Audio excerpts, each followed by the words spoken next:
The ideal property shouldn't be a daunting task. At MNC Properties, we believe everyone deserves a place to call home. That's why we specialize in providing affordable housing options under our flagship project, Fresh Property Joy. Specifically designed for low and medium income earners.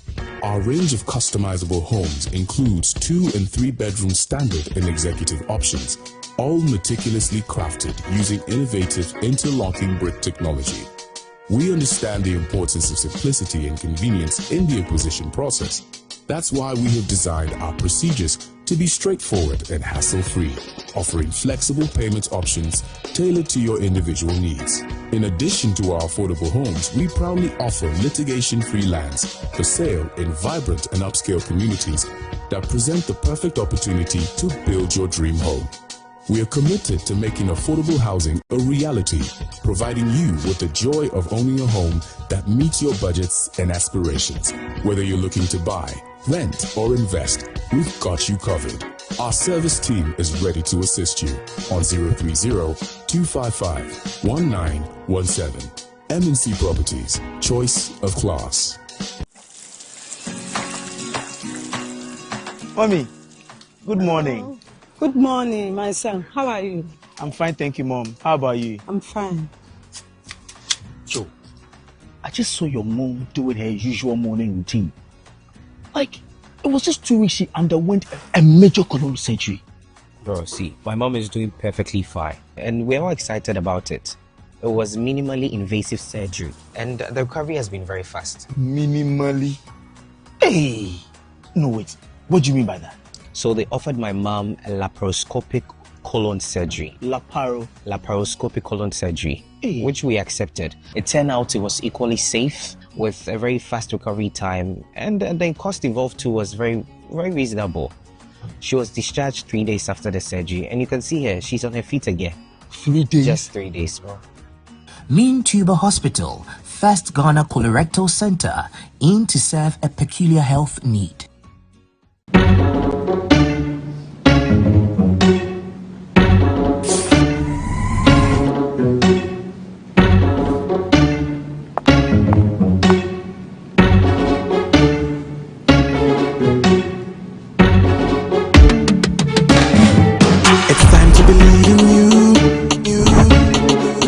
Changing, so should you.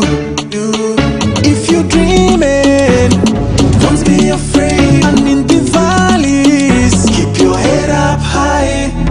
Dare to dream with Puma drinks. Puma, yeah. Believe it, you can achieve. Puma. Oh yeah, clap your hands for the whole new vibe. Make we set the bliss. Oh yeah, come alive. Let me hear you.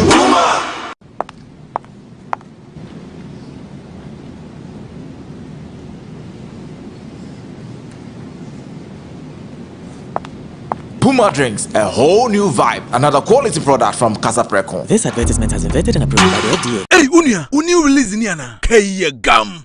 A bit no. What's me new release? Me can no access fit muhono. And na TurboTech Garages Limited. Akwafa besiesi amana aye nitia. Obi ase ya ka amunu no. Accident car no na. TurboTech Garages Limited. Amana se jina ni naso sa no. Me se wo. Wo mo akwafa broni fita engineer afri abrochiraba. And wo check cars no. Na wo hunu ba bi afort krowo. And ho spare parts so wo de hyehyɛ. Afenesi road. And so who charges kakra bi o. TurboTech Garages Limited. Wo ye general servicing. Ebili engine overhauling, engine tuning, oven spraying, general electrical works, air condition installation work, BM, upholstery, gearbox, make a day. TurboTech Garages Limited. Apart from sir, car that wotimi ato, and now our Toma one was sign importation of cars and whose spare parts. If la butreba, wokoto car mawa, a free. Hey, also what you kwawe. TurboTech Garages Limited. Our La Paz Malam Road. After Bayard traffic light. Wow. Bibiania for 0206 48 1793 and now 0542 96 1111. Website TurboTechGhana.com. TurboTech Garages Limited. Hey, kaya will be a benyani. TurboTech Garages Limited. Your car beauty and the power boosters. In my line of work, a confident smile is everything. Kel Charcoal Toothpaste keeps me on top of my game and ensures my smile is always radiant and bright. With the tiring nature of my job, we spend several hours under the scorching sun. To keep our teeth white and our breath fresh all the time, we use none other than Kel Charcoal toothpaste. Kel Charcoal toothpaste. You're on a Kessie and then a kit one. Samayo Kendini, a who be here, Samacha Sapapadia to a mammy man for Kel Charcoal's natural ingredients, and a bomb is so buying, a man is swing, and a sense of Mamma Hotel so a will beg you. Kel Charcoal toothpaste. Choose Kel Charcoal toothpaste for anti-cavity, whiter teeth, and fresher breath all day. Available in 80 gram and 150 gram. Grab yours today. Kel, happy smile. This advert is FDA approved. Me chechi a woni nara me din e de baby dapa me de ade sonko kra na ebremo nya ode to aduane mo ama waduane e de pa na me de bremo eno any some spices e de e mu wa ho bebre o various flavors ubenya e yakoko ubenya nyempie ye de ku jollof mu ma emu ye de ubenya ye de ku nkwan mu ye de ku froye mu ho na ko pebito na ema waduane enye de wonyi mi a ye nkwan ye konko tie nyankofo eka down your communication you all enjoy Tuba. That's some spices. One in the essence, don't fight. I'm going to get it. Some spices in a savage, daddy so say. Some spices, some spices, Yama chicken. Some spices. In Sanaka in Kitswa, measure 10 grams. You want chicken, spaghetti, garlic and ginger, stew, and jollof. Any flavors, alpha bebre. Some spices, yes, I can. FDIJ Jadien Kratuyatum. Looking for comfort, convenience, and class all in one place? Welcome to Stay Easy Apartments on Conference Center, where modern living meets exceptional service. Whether you're staying for business or leisure, Stay Easy offers you a home away from home. Spacious and well-furnished apartments, pool, gym, and everything you need to relax and feel at ease. Planning a meeting, workshop, or special event? Our event ground and state-of-the-art conference center is designed to host your events and bring your vision to life. From corporate gatherings to private functions, we provide the perfect space, supported by modern equipment and a professional team ready to assist you. At Stay Easy, your comfort and success are our priority. Book your stay or reserve your space today. Call us at 020-739-1473 or 0244-226367. Stay Easy Apartments and Conference Center. Stay easy with us.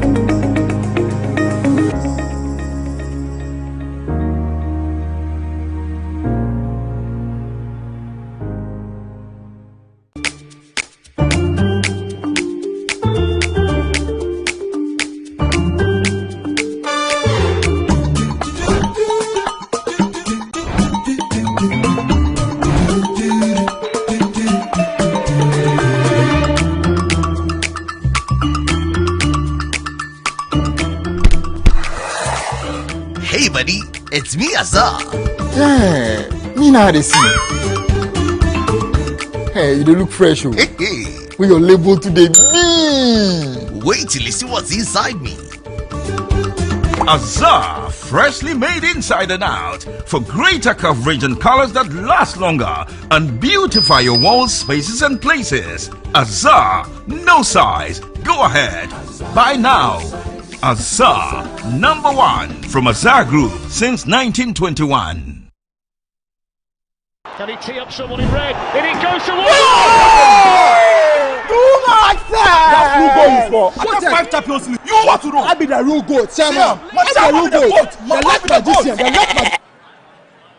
Who is the goat? Ghana Jollof or Nigerian Jollof? Ghana Jollof has no co-equal. The smell alone. Oh my God! No, that shit. You two they lie, eh? Now the same stew when they use cook the rice and then they go put them for top. Hey! You are lying. Ghana Jollof.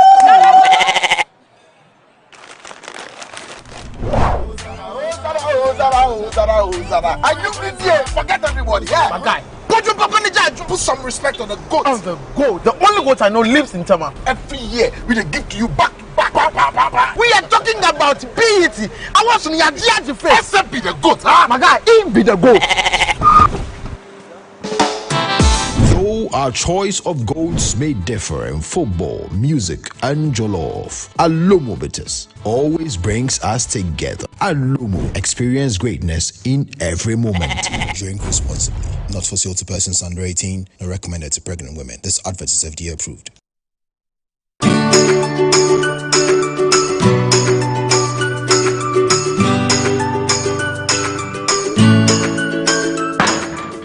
Hey, Bunty, why you there? What lie tell I today go give me my money? Oh, my guy, what's up? Oba unse me din na dede baby. Scano ASA 500 cedis per. Ah.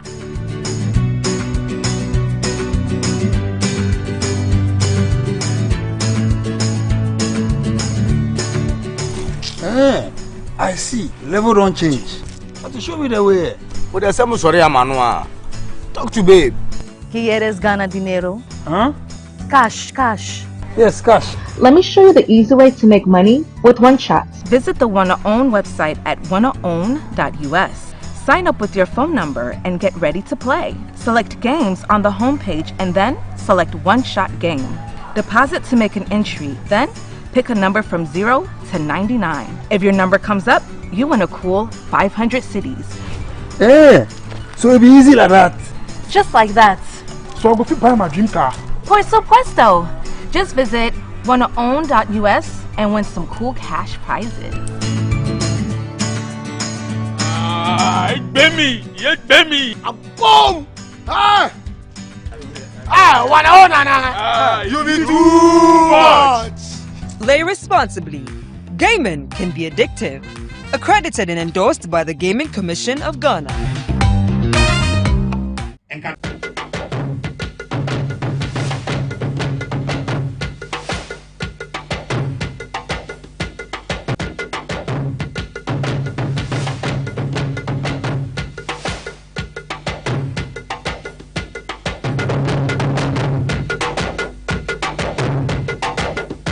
Good evening and welcome to this edition of Good Evening Ghana. I'm Fati Banda. Tonight on Good Evening Ghana, we are talking about the one thing every democracy lives or dies by: freedom of speech. For years, the narrative by the NDC was that freedom of expression was under a heavy threat during Nanado's administration. But let's face the fact, the most vocal and fierce critics of the previous administration was operating daily without any state interference. Tables have turned. We are seeing arrest for the very same kind of speech that was once protected. Was the threat under Nanado's administration a lie? Are we seeing a new culture of silence today? Before Paul walks us through the analysis and joins for the main discussion, let's watch this. Is freedom of speech meant for all Ghanaians, or is ascribed to you based on your party colors? If freedom of speech is for all Ghanaians, then why all this arrest? Say Chichini Padia and Yamumamen Kaimo. You said Nanado's administration was intolerant, right? But between 2017 and 2024, NDC top officials, including President John Dramani Mahama, said unprintable things against Nanado Dankwa and members of his government, including his family members. Did he arrest him? Mahaba said Nanado's family members, Bonti, Gabi, Oforiata and the likes were stealing for him. Did he arrest him? Sami Jenfi called Nanado a murderer and a thief on countless occasions. Was Nanado your kronfo no you within him?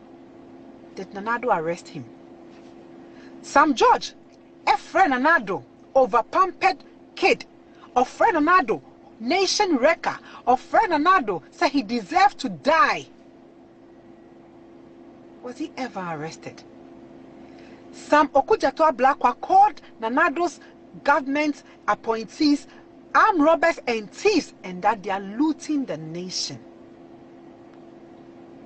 Was he ever arrested? Hunto etumijna live radio so efre call on the death of Nanado because he's flying on a private jet. But fast forward today, Captain Smart is almost on a daily basis calling out this government for being corrupt and doing stupid things. Has Mahama arrested him? Listo wa Kwame Bukasin a self-acclaimed Mahama communicator, yes, called IGP Emedra for killing 17 Nigerian nationals and some Ghanaians because they were going to expose his corrupt dealings. Did Mahama arrest him? I mean, is it because these guys are NDC apologists? They can say anything they want and go about their lives as if nothing happened. But as for MPP members, even coughing has become a dangerous thing to do in this country. From social media platform to TV and radio, any MPP person speaking against the government is arrested and abused in Rambo style. Yet Kavintena Namho free. Yet Bobi answer Namho free. Yet Honto and Namho free. Are MPP people not Ghanaians too? Are NDC people more Ghanaians than the rest of us? Why the discrimination against some people?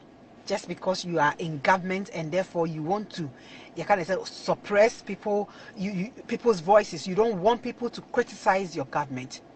You guys said freedom of speech. And that Nanado Dankwa was terrible. But you knew it was a lie. It was just propaganda as usual.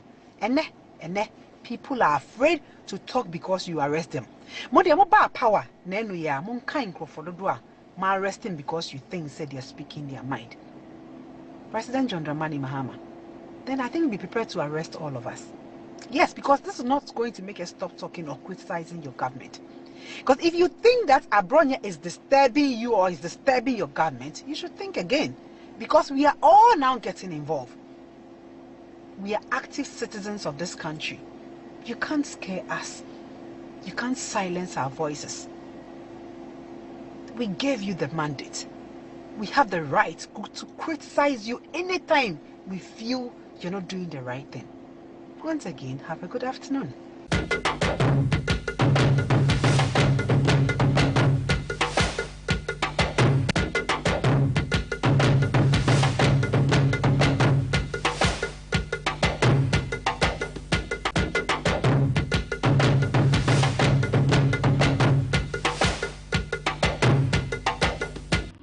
So for Penny Laurie Tete 2024, Ekaya Kabitia Catholic Bishops Conference say, Omoyanya Chum, and Omunan Kasa and for LGBTQI plus and a fine go see him, Sadiana Chua dear, as I say, you're sorry, Emma or Kaya can say, some Penny Kufado and science have been one, obesim pam on one man demonstration, obesim Ediaco seat of government, actually, man Penny Kufado say.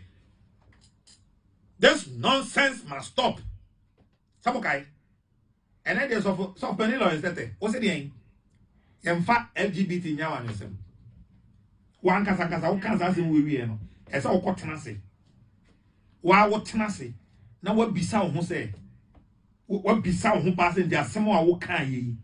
Wa hunimu, wa dwene mu, wa disua mu, onti asye mu. Se president Akufo-Addo na tie kunwa so se Ghana mampani a. Enka de wo kan no nrei sa na obeka no ana de wo kan no nra no enka sa na obeka me ade ba kwa me mpekra wo me radio adwuma ma ye nyina mu ne se me mpese me ka sofo bia ho asem asofo asem me mpeka kra a very uncomfortable for me me nya ade a me kakra ba se o nyame kwan na wo de ato ho no sa wo so ye sofo na wo be kan okra kire Ghana fo na nyame kwan todo no eda wo asofo esese muhunu no kura we na mo kan na wo de ba be ye wo de be wada because wa kan se president ma ye wadamfo wo ye obi a wo ne no country musam ni ade en ha me ni problem bia wo ho ba kan okre na ye hu se wa kan okre se de no a wo kan no bra na ban ba ko no kan sa ne me say me no Odi Ahinkan Kwame Yeboah. At least I can speak for myself and my brother Odi Ahinkan Kwame Yeboah. Me mfere ho dase me kan say LGBTQI. Me time michi eyechi wade. Ma sorry ameko me na me wagidie ka say me ma sorry ameko Catholic no. Catholic chiri ye time sa de no. Bon samode se be ma say ma me kwan na me nware be ma oba se ma me kwan ma me nware oba. The Catholic Church has been consistent. Said the Etienne Rano, Sa Wali Ejina ne, and the Dachi in a Wali Ejina. time wana Nana Sofopon Joseph Osebunsu Konongo Mampon where President Ghana Catholic Bishops Conference no we spoke against it and under Nana Sofopon Majukozi Jemfi we are still speaking against it. That is principle. That is principle. Also for Lawrence Tete and to person what say the president Bakubi or Hodia and the no cry or Bible but other person or Hodia no cry or Bible Kau ye din ananke uye din na kwa nkahwe ya nanke ye pa osafo se woni mu a ade ba akwa e wo so amanfo kafa wo me kam watie anope se enra na social media so ma se wo pa o yesi abaya ti board bi a o mo na behwe atontontonton state lands ni ade na oda board no su bi eno so ye eda ni nyina ka enra nsam a after we e ba social media no so and the same thing papa Bomodin na issue statement say sa asem na de anya no kre ba we de wo kan de video ne wo hoye nyina ate say wo say mayemfa LGBT nyama nyosem so on say president mama be kan kire say enye priorities esi a owie na Felix Kwachi ofosu be kan say LGBT no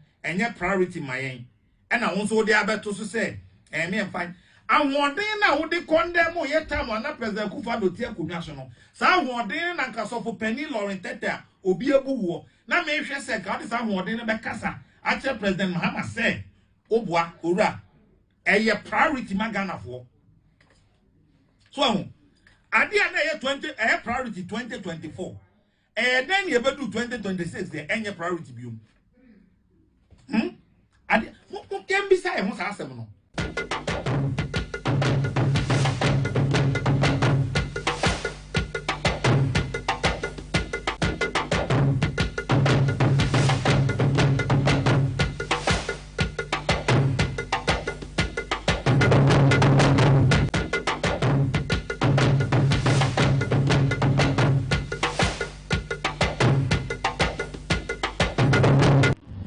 for Penny Lauren Tete 2024 e kan ya kan biti a Catholic Bishops Conference say omo ye nya atwom e no omo nyina nkasa emfa LGBTQI+ no ho e na fan go si hen sa de na ye chiwade esese ya sorry e ma o kan ya kan say se man Penny Kufuor do ansan sa bill no a obesim pam ono nko a one man demonstration obesim e de seat of government a kire man Penny Kufuor do say this nonsense must stop. Sabokai. And then there's of Penny Lawrence that what's the in fact LGBT nyawa nesem. One kasa o kansa se we no. Esa o kotena se. Wa wo tena se. Na wa bisa wo se. Wa bisa wo pass in dia asem a wo kan yi. Wa honim mu, wa dwene mu, wa disua mu, onti ase mu. Se president Kufuor do na tie kunwa so se Ghana mampani a. Enka de wo kan no nure. Sa na obeka no ana. De wo kan no nura no. Enka sa na obeka. Me ade ba kwa me mpekra wo me radio adwuma ma ye nyina mu ne se. Me mpese me ka sofo bia ho asem. Asofo asem me mpeka kra. It's very uncomfortable for me. Me nya ade a me kakra. But say wo gyan nyame kwan na wo de ato ho no. Sa wo so ye sofo. Na wo be kan no kra kire Ghana fo na nyame kwan todo no eda wo asofo esese muhunu no kura wei na mo kan na wo de ba be ye wo de be wada because wa ka se president Mahama ye wadamfo wo ye wo bi a wo ne no country musam ni ade en ha me ni problem bia wo ho ba kan no kure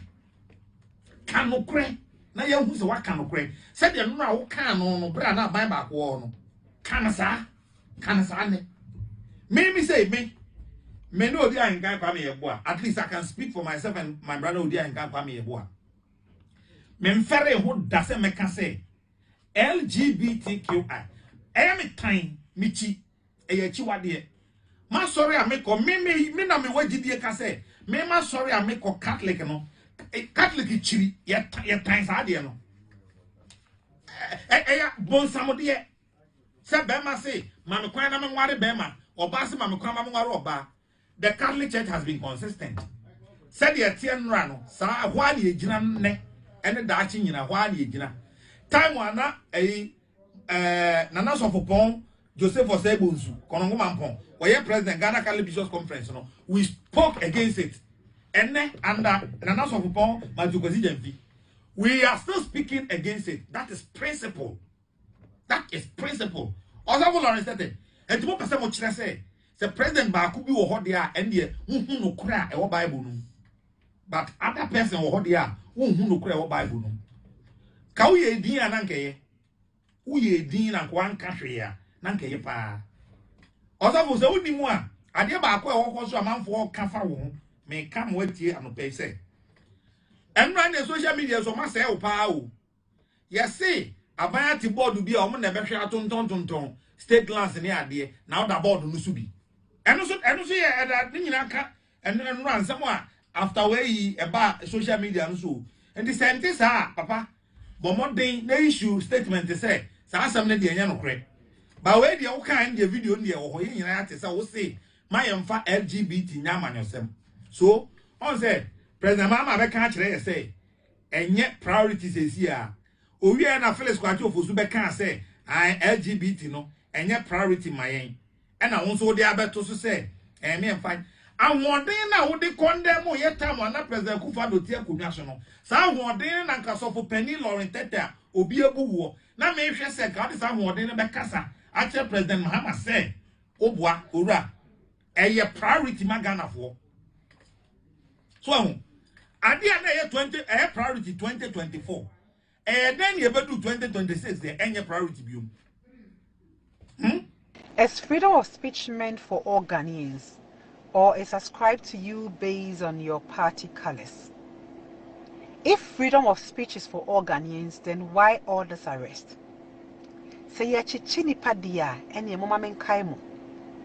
You said Nanado's administration was intolerant, right?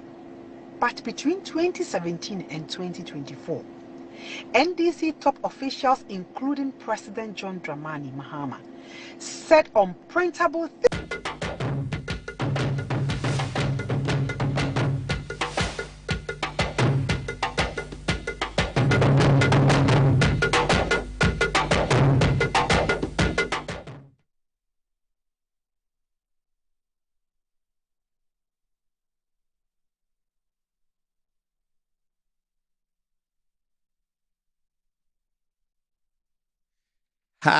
Hello. Yes. It's 25 minutes to the top of the hour, 10 o'clock, and what a day we have. Did you watch the Barcelona and Atleti game? Oh my goodness, that was a real Champions League cracker, wasn't it? Okay, we'll talk about that later because the Black Stars have found a coach as well for the World Cup, and we'll be talking about that. But big political stories, and that's why we always gather here. We gather here to do the political stories, to ventilate the issues and see how our country is developing. It's becoming very hectic for the government of the National Democratic Congress under President John Dramani. Tomorrow morning, a big demonstration is staring at the face of the government, and the demonstrators are going to be picketing at the Ministry of Education. That's our starting point tonight. We will not begin with LGBT tonight. We'll begin with Ministry of Education. Not because LGBT is not a priority. It is a priority, but we have the Ministry of Education story first. And then our friend Musa Dankwa has published a latest polling. Again, he's looking into the crystal ball of 2027, and he's telling us now, finally, he's come to terms with it, that Johnson Asiedu Nketia, the eternal leader of the NDC, is actually currently leading the polls in terms of who replaces John Mahama. Everyone had known that Asiedu Nketia was in the forefront of the battle. However, Musa Dankwa had consistently pulled Idrisu Haruna as the number one. In fact, Haruna had not yet said that he was running or that he was not running. Really, nobody has said he's running or he's not running. But Musa Dankwa continuously pulled Idrisu Haruna as number one. Everyone has been saying that Johnson Asiedu Nketia is running against Julius Debra, the chief of staff.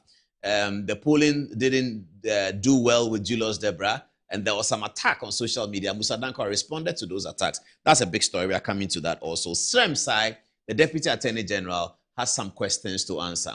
There was a client of his who was under investigations by the authorities and under prosecution by the Attorney General. Since Sremsai became the Deputy Attorney General, reports we are getting and the investigations we have conducted have verified the fact that indeed SEMSA seems to be protecting this individual away from prosecution. We're going to get into that story. Today is a part one because it's quite detailed.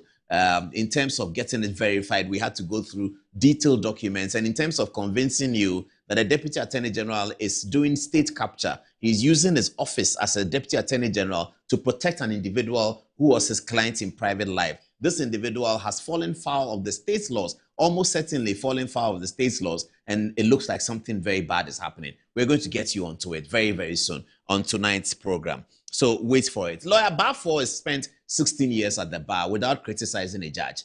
Today, he took out, he took the gloves off and vented out his frustration and criticized a judge. He said that the difference between the High Court judge and the National Democratic Congress was that the High Court judge was not clothed in NDC apparel. He was wearing a wig and a gown, and that's the only difference, because everything the High Court judge, the barrister of 16 years standing, was completely outstanded by the standards at the judiciary. He's on the show tonight and he'll give us a live interview. So you can't miss this. Welcome aboard. Let's go to the touchscreen and begin to unravel what it is that is worrying Ghana tonight. The first that is worrying Ghana tonight is about Paul Adomotri and his problems. Now, I got many problems, isn't it? One of the problems I have now, forgive me, I just have to close my button. Thank you. One of the problems I have now is the Member of Parliament for Aguna. So the Swedru Secondary School conversation, viewers, do you remember that? So we just picked this up. Aguna West MP, Ernestina Ofori Dangbe, sues Paul Adomotri for 20 million cedis over defamation. So she said that we had put out her photograph and referred to her as Member of Parliament for, she's Aguna what again? I have to check. She's Aguna West MP. Okay, great. Here it is. She's Aguna West MP. And she says that on this program, we had mistaken Aguna West MP for Aguna East MP. The culprit, the shameless culprit, is the Aguna East MP. Her name is Honorable Queen Star Kokua Sawyer. She it is who is bastardizing the standards of the Ghana Education Service, making determinations on how head teachers should be handled. She wants the head teacher at Swedru Secondary School dismissed. She has gotten her way. She has gotten her way. The Ministry of Education complied. The Ghana Education Service also complied. I'm going to do something on the director of the Ghana Education Service on Thursday. You should tell him that he shouldn't watch TV on Thursday. The amount of information people have sent to me, GES staff from Cape Coast, from Tamale, about the things that is happening, I need 2 hours on the Director General of the Ghana Education Service. Please tell him, Director General, Ghana Education Service, the thing you are doing there, Thursday, all of it will be on my touch screen. And you know that we verify the facts before we come. So forget about any threats and jokes. We are going to deal with it. Okay. So Honorable Queen Star Kokua Sawyer is the shameless Member of Parliament in Aguna who went about removing head teachers, using her power and her connection with the government of the day because she's a Member of Parliament on the ruling majority side. Now, on this program, we said that the act had been done by Honorable Ernestina Ofori Dangbe, who is Aguna West MP. Now, if you go on the map, you will see that the Swedru Secondary School is really in the Aguna West territory. You will see it. Anyway, after that, our attention was drawn to the fact that the MP whose name you mentioned is not the one who is the culprit. The culprit is somebody else. So we came back on this show and we said that, oh, we didn't, the both of them are ladies, okay? But we should have said Queen Star Kokua Sawyer instead of Ernestina Ofori Dangbe. But that happened a long time ago. Look at it. Have a look at this video. This is the Aguna East MP, the one that we heavily criticized for her participation in Swedru Secondary School. And this is the Aguna West MP, who is not the culprit at all. Honorable Member of Parliament, we are sorry about putting your photograph up and referring to you as her. It was her who did the bad thing. You didn't do it. Now, this MP, who is a 5-time MP, she's been in Parliament for that long, and we congratulate her for her work of staying in Parliament that long. But we berate her for what she did at Swedru Secondary School. More importantly, we are concerned about the Director General of the Ghana Education Service, who acquiesced to the political machinations of a politician who desperately wanted Swedru Secondary School to have a new head because the lady there, we had a video of her today. I don't know whether you can put it out. Shared a video of her. And that video that popped up yesterday where she is talking to students. Yes, good. I have the video. I'll be showing it to you in a minute. The Swedru Secondary School headmistress. This is one of the videos that she did that got her into trouble with this MP during the time of the MPP. She put up a video where she was telling students about the fact that they should stop swindling their parents. This headmistress was telling students that some of you are lying to your parents and collecting money. In fact, the word she used was extortion. She said some of you are extorting from your parents. And then she said a parent has sent her something about certain fees and charges that the child had sent to the parent. And she realized that these are a hoax. The school is not charging. Free SHS is indeed free. Now that video went viral, and it appeared that is one of the problems that she had, that she was thought to be a defender of free SHS of sorts. So this lady went to the school and said that I want to come and take the 18-year-olds to go and register so that they will vote for me. And he said, well, you can do whatever you want, but you can't put them in an NDC car. That was part of the headmaster's problem, the headmistress. And the headmistress said, look, I've been teaching at St. Augustine's. I was assistant head of Wesley Girls. This will never happen in St. Augustine. Sorry, I had to cut that video. It's just for the emphasis. So, Madam Ernestina Oforua, who is suing, said that we have defamed her. Please tell her that her lawyers will advise her that there's no course of action, actually. There's no course of action. If media publish something about you, and without your legal letter, they come and correct it, there's actually no course of action. You can tell her that and tell her lawyers that there's no court of action. And there's no course of action. You should relax. There's no course of action. It's okay to try and sue Paul Adumotre. We all want to sue him because he talks a lot. It's fine. I mean, everybody wants to sue Paul Adumotre. He thinks that he's been on TV for 25 years, and he thinks that he's the only one who can talk on TV against politicians. So we all want to sue him. That's fine. But find a better cause. There's no course of action here, Honorable. We put the program out, and we came out and said that you are not the one. You're a public person. You are one of the 276 members of parliament. These things will happen. Don't worry about it, okay? All right, there's more problems for Paul Adumotre. It's not just this one. The other day, we held an interview here. No, not this. This woman, where we have to commission a commission of inquiry, 2029. Commission of inquiry will ask her why she went to change Swedru. So she should wait. You shouldn't worry. There are lots of things will happen. Okay, let's get to the other problem that Paul Adumotre has. Last Thursday, we conducted an interview here. Oh, are they bringing me this woman over and over again? No, not this one. The other problem, there's another problem. They will bring it. Nkoranza. Last Thursday, we had an interview. Okay. I don't know whether you have the statements, but anyway, the Nkoranza Youth Association, Charlie, it was a serious matter. Nkoranza youth are not happy with Paul Adumotre. Here is why. In fact, the Nkoranza used to put up a statement and they want me to, please, if you can get me Nick Abiam, Ghana Link, and First Lady Lordina Mohammed's photograph, please, so that I can do something with it. If you get it for me quickly. I'm talking about the Nkoranza, that's the connection. First Lady Lordina Mohammed and Nick Abiam of Ghana Link. They are both important citizens of Nkoranza, whom I know and I respect and I love them dearly. Now, during the interview with Medical, the musician here, Medical was making a point about Ghanaians underrating our own talents and believing that talents elsewhere are better than the talents in Ghana. The reference was to the Nigerian music industry.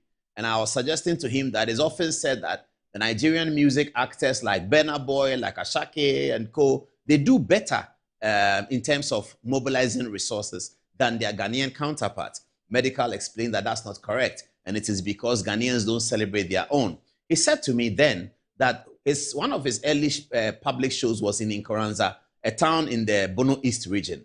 And then in Nkoranza, he was able to raise significant amount of money. And I asked him how. And he said, oh, they are paying big tickets, they are buying tables. And I was surprised that, I was pleasantly surprised that, people buy tables in Nkoranza to listen to. He said, yes, they do. They buy tables, 100K, 20K. And I was surprised. Apparently, the Nkoranza youth are angry with me. They shouldn't be. Nkoranza youth, why are you angry with me? I'm your man. I'm coming there this weekend. Nkoranza, I'm landing there this weekend. Let's have a big weekend. We'll watch the Manchester City and Arsenal game together. And then I'm coming to Nkoranza. I hear there's a place called Stamford Bridge. I'll be there. I'm coming to Nkoranza live. Nkoranza Youth, why? You want me to come in? I'll come and do Good Evening Ghana from there. So Nkoranza Youth, don't be worried. You know, I know plenty of people from Nkoranza, you know. So it's not a bad thing. I was surprised, and I was pleasantly surprised that musicians can sell tables for 100,000 CDs, which is like $10,000 in Nkoranza. I mean, that's a good thing. If that's what the Ghanaian economy is becoming, that's really good. So Nkoranza Youth, don't worry, I'm with you. I apologize. That's the word they wanted me to say. Nkoranza Youth, I apologize to you for being surprised that the musician medical was able to raise that much money. Now I have been told the details, and I know that medical, Shatawale, Stoneboy, Kofi Kenata, who else? Nanae Champon, Nanae Champon's daughter was in Jackie, and all of these musicians, when they come to Nkoranza, they will make money. No problem. In fact, I'm coming to Nkoranza myself. So, Nkoranza Youth, we are together. We are together. All right. I don't know whether they got the photographs. If you didn't get the photographs, you hold it. Let's move on to other matters. This is still Good Evening Ghana. You're watching live from Metro TV. If you are watching on DSTV, thank you very much for your time. If you are watching on Facebook, say hi and send a comment to our social media editors. Our three ladies are ready to take your messages on Good Evening Ghana Official. Make your message brief, succinct, straight to the point, and you can also write your message in Twi or in French. I'm going to be telling you something about these two gentlemen, but the big story today is that in spite of everything that we have been told by him that is happening in the Ghanaian economy, tomorrow morning at 6 o'clock, some teachers are arriving at his office. They're going to be there from 6 o'clock in the morning, and they want to hear something from him. I am hearing from the teachers, some of whom are on their way from Kumasi, that they have been directed to rather go to finance, to go and do their demonstration at finance, to picket at finance. That's what they've been told, instead of going to education. But I have a story about these two gentlemen that I'm going to tell you. It's a big political story. It will dovetail into the Musa Dankwa conversation. And then from there, we talk about Sremsai. Then we will introduce Lawyer Bafo, who today has done something he's never done in 16 years as far as his practice as a barrister at the Ghana Bar Association is concerned. So we'll be hearing that. So to start this conversation of these two men, let me play to you a video. Now, this video is culled from a program on Radio Joy at 5:30 called Top Story. Now, in the conversation, the interviewer, Kojo Brace, nice guy. Kojo Brace, sharp guy. I went to his program sometime. He and the lady, they are very good. But Kojo Brace has a very inquisitorial mind, I can tell. So Kojo Brace of Joy FM is interviewing one of the teachers who are claiming that they have not been paid for that long, and then they see the ministry employing people. That's one part of the problem. The second part of the problem is that the ministry has a deficit of 50,000 places, but they are able to have financial clearance for only 5,000. It's not 7,000, it's 5,000. 5,000 teachers. The other 2,000 are support staff for the ministry. 5,000 teachers. That's what the Ministry of Finance gave clearance to. Now, I want you to listen to what this teacher is. It's just 5 minutes long. And then we'll come back and discuss how can Ato Forsen, who has sold so much gold, he sold more gold than any finance minister in Ghana, from Bedema up to his predecessor, Mohamed Amin. Ato Forsen has sold gold. Ato Forsen has accumulated so much reserves, better than any finance minister in the Fourth Republic. How then are we not able to pay teachers? Not professor, not lawyer, not doctor. Teachers, who are the nerve center of our educational system. How are we not able to pay them? What is he accumulating the money for? Is the money for Ato Forsen and John Mahama, or is the money for Ghanaians? That's the question we're asking today. And that's the question we're asking the NDC people. You have accumulated so much wealth. You won't pay cocoa farmers. You won't pay teachers. Every day you are announcing to us, oh, we now have 16 months of import cover. We have 1.700 billion of gold. Gold board has done 1.3 billion. Every billion. And what is the billions for if it cannot look after Ghanaians? What is the billion for? But this is the question that we're asking our 247 tonight. The billions you have accumulated, what is it for? Maybe they have another reason why they're accumulating the billions. It's not for you and I. It's not for Ghana at all. It is for something else. What is that something else? We shall discover it. Have a look at this video. National organizer of the Coalition of Unpaid Teachers, and he joins us on the phone lines now. Eugene, I'm grateful to you for joining us. How many months have you remained unpaid? All right, so thank you, and a very good evening to your cherished listeners this evening. So the number of months we've worked without salary varies, because I have some teachers who have worked counting 17 to 18 months as we speak, who even do not have staff IDs at all. And as we speak, we do not know whether they would get staff IDs for them to even be paid. We have some teachers who have worked for 14, 13, 11, and 10 months respectively, whose salary arrears hasn't been paid by the government of Ghana.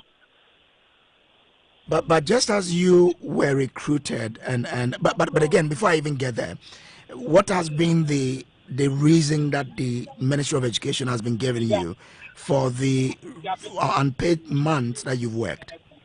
All right, so we've engaged the Director General of Education, we've engaged the Minister.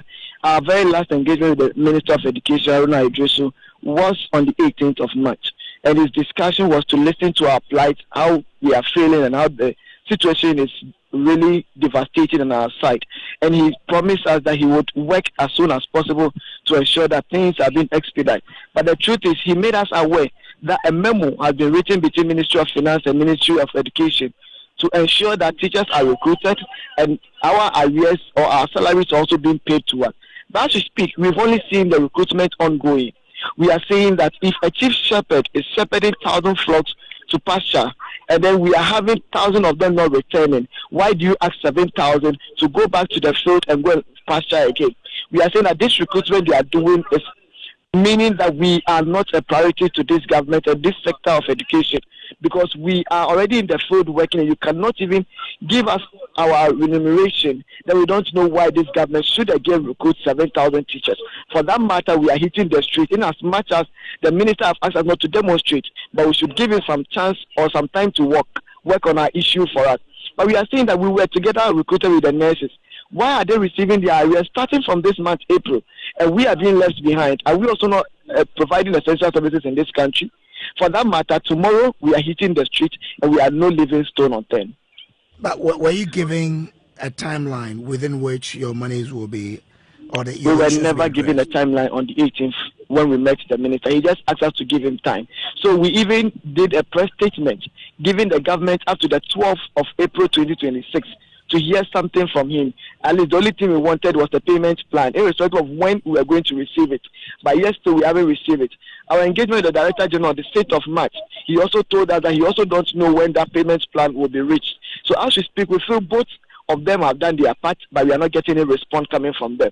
For that matter, tomorrow, we want to see His Excellency John Dramani Mahama himself or the Vice President or the Chief of Staff to come and address us and tell us something substantive, or else we will not leave tomorrow.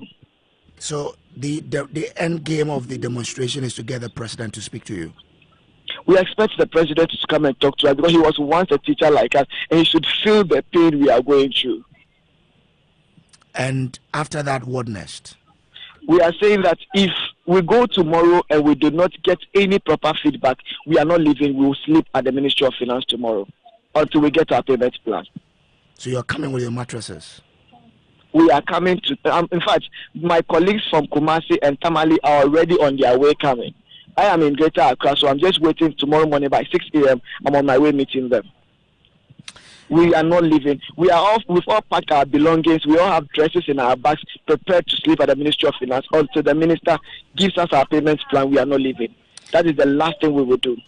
Well, but I guess before you came in, there were others who had same issue like you, but you were also employed. Why shouldn't the 7,000 be employed? Please come again. I'm saying that just as you have issues now, I am sure when you were being employed, other teachers who were in the system had issues with non-payment, but you were employed. Why shouldn't the ministry employ? Okay, so let's look at this.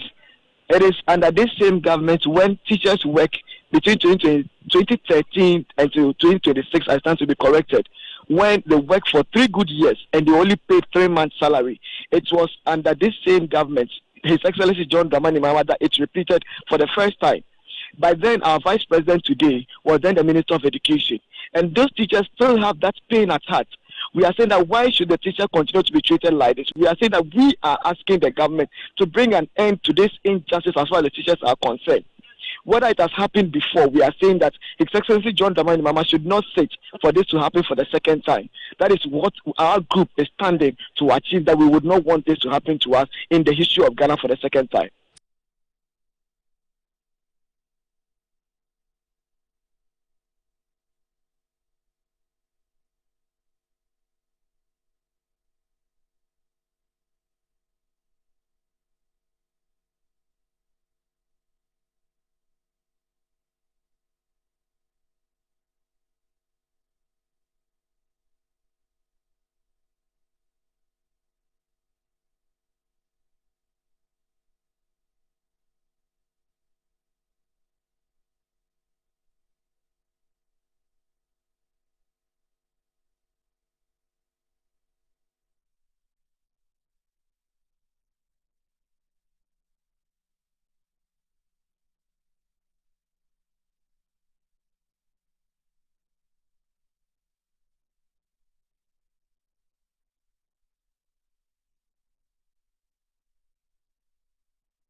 So you had the sorry for the short break. Our machines were doing that and that. So you had the voice.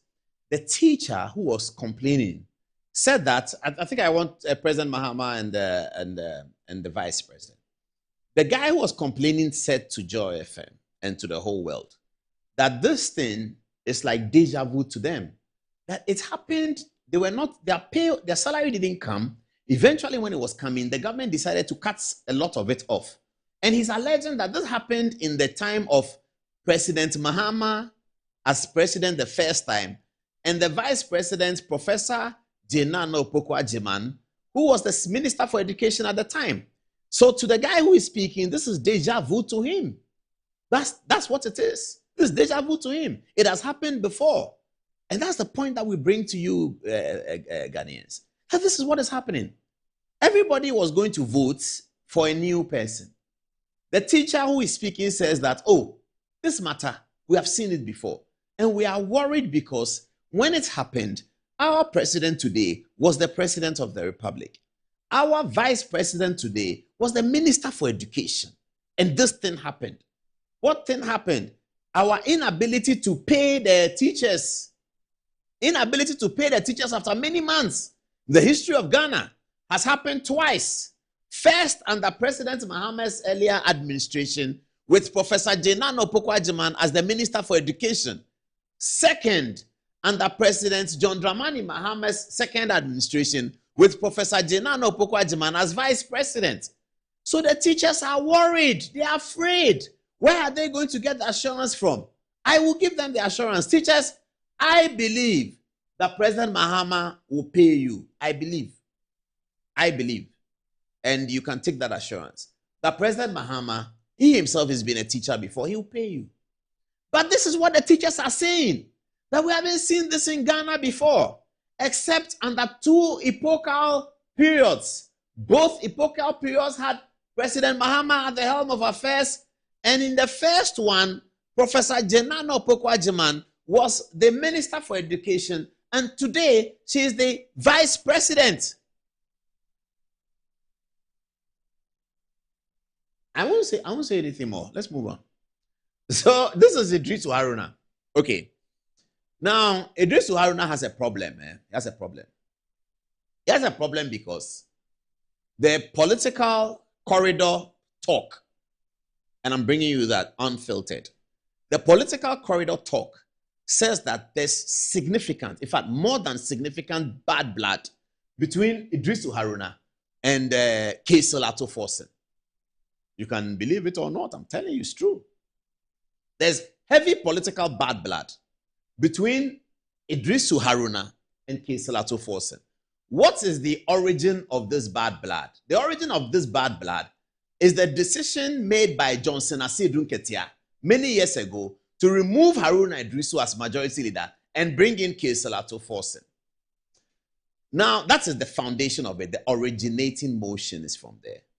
Now, the latest is that both Idrisu Haruna and Keselato Forsen appear on Musa Dankwa's post as having prospect to become the leader of the NDC after John Dramani Mahama. So let's start. Let's go to the quote card he showed me. Give it to me again, please. Yes, this one. Ato Forsen releases list of public offices that are complying with the public financial management. Places his office first as best and Haruna Idrisu's office last as worst. Viewers, hold it. Let me explain to you what's happening. Now, what did we say? We are saying that the political talk is that there's bad blood between Idrisu Haruna and Ato Forsen, and that's what the teachers are paying for. The teachers are paying for that, you see. That's how governance is done by some people. Their personal thing becomes something that the teacher has to pay for the bad blood between Haruna Idrisu and Keselato Forsen, originating from Asidun Ketia's motion to swap them as a leadership. No, it's not a swap. To remove Haruna as the leader of the party in parliament and bring Keselato Forsen. And that has continued. And it's now being fueled by Musa Dankwa's assertion that either of these men can lead the NDC as soon as next year, 2027. Either of these men can lead the NDC when President Mahama's tenure is over. This is what the teachers are paying for.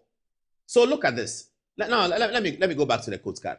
Ato Forsen releases list of public offices that are complying with public financial management. He places his office as the first and Idrisu Haruna's office as the last. Okay, so this is the document. It was released on the 19th of March, 2026. Press release for immediate release. Public financial management compliance.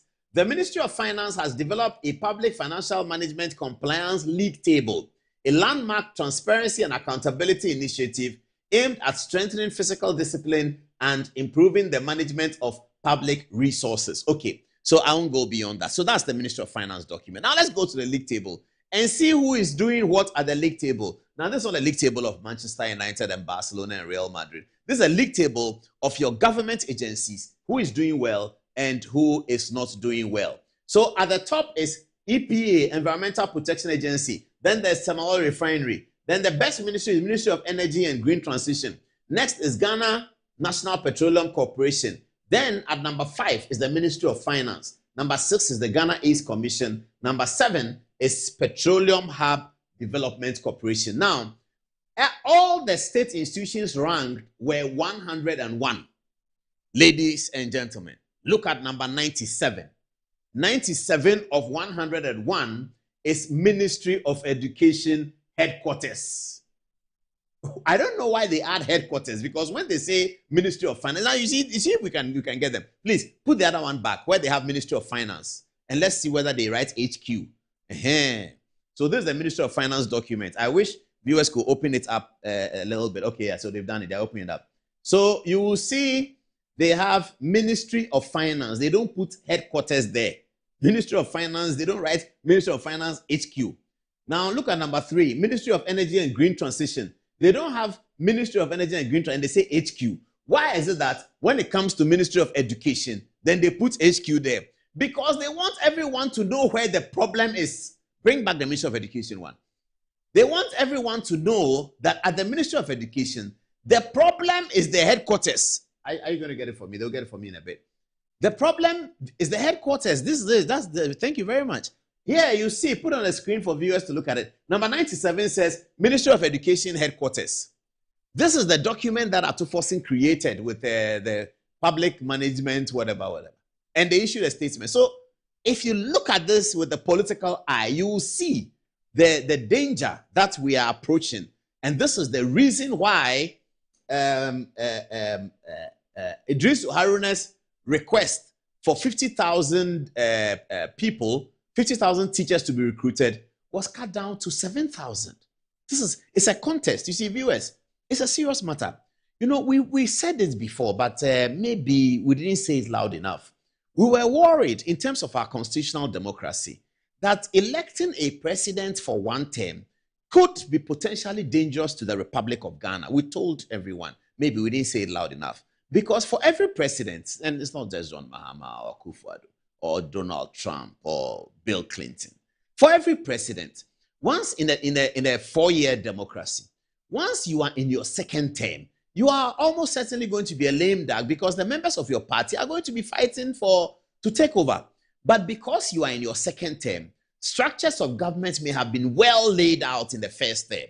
Agric is well laid out. Education is well laid out. So by the time the fight is occurring for succession, you wouldn't have significant problems. That's the issue. But if you are coming in as one term, then as soon as you start, people are beginning to fight for position. And it can hurt the Republic, especially a young country like Ghana, which is still on one leg, trying to figure itself out, where its institutions still need some growing. You are going to have a problem. It's going to be a big deal. This is it. This is it. Ministry of Education. So teachers, you cannot get your money. Let me take the text messages and I'll move straight to Musa Dankwa, and then I will end it with. Then Bafo will come to the studio. So let's take text messages. When we come back from a text message, I'll show you what Musa Dankwa is doing and how Haruna Idrisu can be very, very dangerous to the whole analysis. Okay, what should I start with? Patty, what are people saying?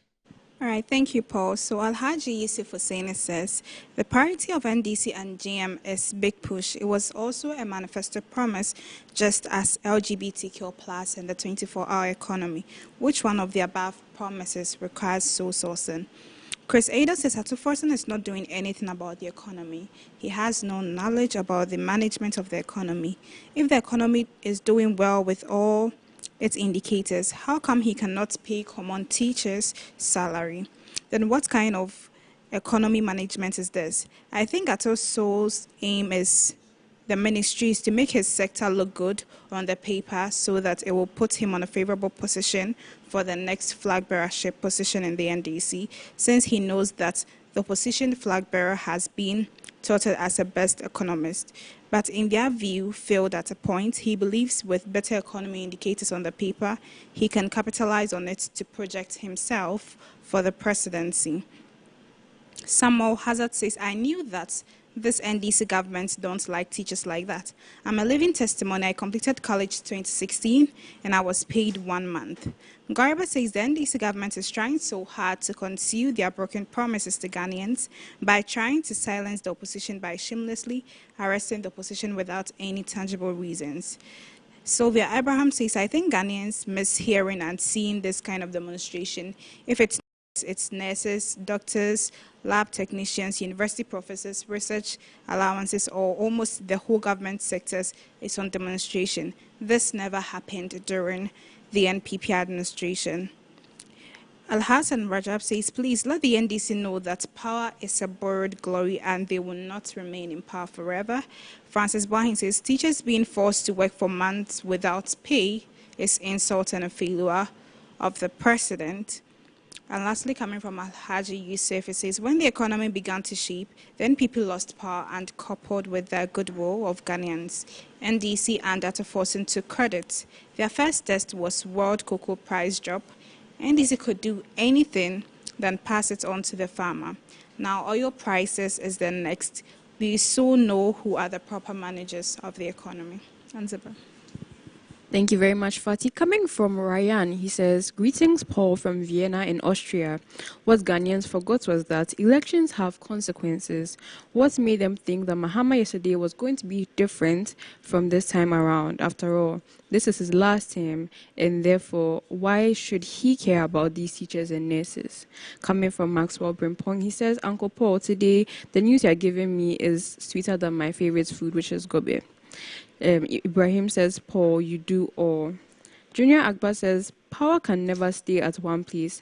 Power comes and then power goes. Today, power is for the NDC, and inshallah, tomorrow, power is going to be for the NPP, whether they like it or not. Power will surely change one day, and we will wake up and they will say Bawumia is the president of Ghana. It is possible.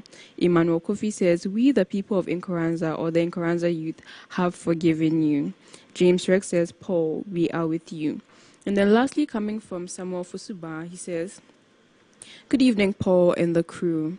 I'm urging every Ghanaian citizen to revisit George Orwell's Animal Farm storytelling, and we shall know the system of governance being operated in the jurisdiction in Ghana today. When politicians are vying for political powers, quote, and I quote, all animals are equal, are their slogan. The moment they receive the political power, the maxim changes to, and I quote, some animals are important than others. This is exactly what we're experiencing in Ghana's jurisdiction today. I am now appealing to the Christian Council, the CSOs, and the chieftaincy and traditional leadership to counsel the presidency to use the constitutional rule of Ghana as the guidance. Over to you, Ikia. Thank you, Anzaba. This is coming from Yao Febri, and he says, one of the campaign promises of the NDC is automatic posting of teachers after national service. So if after coming into government and the government is unable to deliver its promise, why is the government recruiting only 7,000 teachers when teachers that have been recruited is more than 30,000? Coming from Gariba Abdullah Akonsi, he says, good evening, Paul and your team. The NDC administration has not seen and heard anything yet. The NDC party promotes insults, and almost every communicator of the NDC party insults and disrespects their opponents anytime they are offered a platform. First of all, he says, President Mahama said that President Akufo-Addo is too old to steal money, but his family members will steal for him. And secondly, he says, Sam George said that the NPP appointees have stolen money and carried it to Guyana, and many others say same, and none of them was arrested under the presidency of Nana Addo Dankwa Akufo-Addo. This shameless conduct must be stopped by the NDC government. Junior Akbar from Tamale says, when you use propaganda to blackmail the good people of Ghana to take over the country, things are going to be difficult for you, and that's the reason why they can't pay teachers and everything that they want to do. Propaganda and everything that they want to do. What kind of government is this? What kind of government is this? Ghana will surely regret. Ghana will surely regret. Forgive these people and give these people a chance to rule us. This is coming from Junior Akbar from Tamale.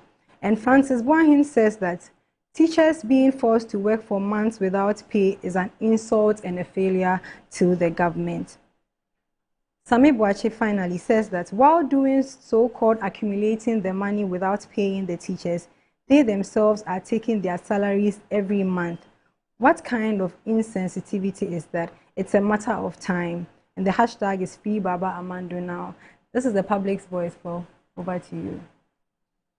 Okay, welcome back to the show. Thank you very much for staying. And we're going to hear that interview about the human rights matter at the court. Let's just touch on this story, and probably we'll look at the stream side one, John Sudi, the John Sudi one next Thursday. Musa Dankwa, the pollster, has put up polls, hasn't he? And he says, NDC flag bearer race. Asiedu Nketia leads with 29% among delegates, followed by Atufosa 19%, Haruna Idrisu 11%, Julius Debra 8%, and Professor Nana Jane Opokwajiman also 8%. 24% remain undecided, says Musa Dankwa's organization, Global Info Analytics. Now, you remember the Musa Dankwa story last week. Story broke on social media last week that Musa Dankwa had asked money from the camp of Julius Debra. According to the story, the money involved that was asked for by Musa Dankwa was 2 million, some humongous amount of money, 2 million United States dollars, something like that, Photographs were then released on social media showing Musa Dankwa walking on the corridor of Jubilee House. I didn't know what connection that had with the money. Sorry. I didn't know what connection that had with the money, but sorry. Taking me off. Okay, let's continue. Come back. I didn't know what connection that had with the money, but he was shown walking out of Flagstaff, walking in or out of Flagstaff. It's not easy to tell whether he was going in or he was coming out. You know, Flagstaff House has this red floor in the middle there that people walk on. Musa Dankwa, however, responded and said that if somebody had claimed money for him, he's waiting for it, and that he has not claimed any money from anybody. Ras Mubarak, former member of parliament and a stern supporter of Julius Debra, has consistently been attacking Musa Dankwa. Ras Mubarak mounted the high horse when Musa Dankwa got it blatantly wrong with the Nima by-election in respect of Baba Jamal's victory. Musa Dankwa later blamed his polls falling short of the actual, very far away from the actual actually, that it was because Baba Jamal had given 32-inch television sets. We here on Good Evening Ghana criticized Musa Dankwa because we said he knows that politicians will always try to influence the outcome by these things in parliamentary primaries, and we believe that he must have factored it in, that he should admit that he got the Nima one blatantly wrong. Ras Mubarak mounted a high horse to deal with Musa Dankwa on that. Yesterday and today, Ras Mubarak from the Julius Debra camp has been publishing how much it cost to interview 10,000 people to do a polls, and is putting the money across, and is strongly suggesting that whatever Musa Dankwa has done is being paid for by someone. Ras Mubarak didn't mention names, but we don't know whether he's pointing to Johnson Asedu Nkatia, whose son, Kweku Asedu Nkatia, I understand is managing Asedu Nkatia's campaign, and he's managing it with a lot of resources. That's the rumor going around in every newsroom in the most sensitive media houses. Kweku Asedu Nkatia, the former deputy managing director of MIF, he resigned because he was angry that he was not being listened to, something like that. I think that's his expertise, a finance and investment banker type of person, something like that. But he's managing the old man's campaign, and I understand that he's managing it with a lot of resources. So when Ras Mubarak wrote that, when you check some of the comments, they will say that it is part of Kweku's money and blah, blah, blah. In the end, Musa Dankwa says Johnson Asedu Nkatia is 29%. Now, to put on record, this is the first survey of Musa Dankwa that Asedu Nkatia has led. I mean, everyone knows that if Asedu Nkatia is throwing his hat into the NDC race, he's an instantly formidable candidate. Everyone knows that. But on Musa Dankwa's post, Asedu Nkatia had been falling short consistently. It was usually led by Haruna Idris. So if you like, you can check all of Musa Dankwa's posts since 2025. And he started these things very early. By March 2025, he was already publishing who is going to win the NDC Congress, etc., etc. For the first 3 or 4 posts that he put out, Idrisu Haruna was consistently leading. And the question that journalists were asking is that Idrisu Haruna has not said he's interested in the race, but how is he always the one leading? Now, for the first time, Johnson Asedu Nkatia has mounted the top, 29%. Kaisel Atuforsen, who was doing single percentage points last year, and after refusing to pay cocoa farmers from single percentage, he's now climbed up to 19%. Kaisel Atuforsen, 19%. Idrisu Haruna, the youth favorite, is 11%. I'll explain to you why I say he's the youth favorite. I'll come to that. It's 11%. And then you have Julius Debra, the indefatigable chief of staff, they call him, 8%. And Professor Jenano Pokwa-Jeman, you have him on another 8%. And then there is 24% of people unaccounted for. Okay. Now let me give you the analysis. All right. If there is anyone who can topple Asedu Nkatia's, as he believes, an unassailable lead to the NDC flag bearership, if there's anyone who can topple it, I'll show you. It's 2 men. If these 2 men come together and put a strategy together, they will beat Asedu Nkatia. Let's go to the touch screen again. Please show me the diagram of the 2 men, the Haruna Idrisu one. They'll give it to me in a bit. Okay, so what do we write here? What is the future of the flag bearership race? Really, that's the question we are answering. And this is the equation. Okay. Now, it is on this page of 3 people. Asedun Katia's destiny is clearly here. If these 2 men come to form a strategy, and they will form one of 2 strategies, I'm going to discuss both with you right now. The 2 men I talk about are Samuel Ofosu-Ampofo and Haruna Idrisu, with Professor Jena Nopokwajiman in the background. If you want to do the diagram with me in your studio, if you like, put into this diagram Kwesi Pratt Jr. You can throw him in as well, because he's also very interested in what's going to happen in this camp. And if he says he's not interested, we'll come and show him why he's interested. Don't worry about that. So Samuel Ofosu-Ampofo and Idrisu Haruna, I know them both very well. I don't mean they are my friends. I mean I know their politics very, very, very well, because we all came out of the same kind of politics. 1997. Mahama Yariga knows them better than I do and all of that. Please, on the LGBT, get me Mahama Yariga and Bagwin's photograph. Alban Bagwin and Mahama Yariga. I need it for the LGBT conversation. Yes, so Idrisu Haruna and Samuel Ofosu-Ampofo, yeah? Now, both of them are student leaders that came to the NDC out of student leadership. So both of them have kept a very good eye on TN, for instance. And Haruna Idrisu was National Youth Organizer of the NDC in 2002. That's long time. He was National Youth Organizer. So the foundations of TN, the NDC Tertiary Network, blah, blah, blah, is in Haruna Idrisu's palm. That's why I call him the youth king. Ofosu-Ampofo comes from the same place, the same out of youth to become a leader in the NDC. He's been minister for local government before. So now let's look at this. These are the 2 options they have. These 2 men have 2 options. First option is to present Professor Jena Nopokwajiman as a candidate against Haruna, Johnson, Asedun Ketia, and Julius Debra. And I'm saying this is going to be the most formidable challenge to Asedun Ketia that he must watch. If they present Professor Jena Nopokwajiman, they'll be presenting the vice president as 1 and Haruna Idrisu as 2. Now get me the Ghana map. If they do this, let's see how I believe the map will shape up. In case the ticket is Professor Jena Nopokwajiman, but hidden behind it is Idrisu Haruna, certainly for the running mate, if that's settled.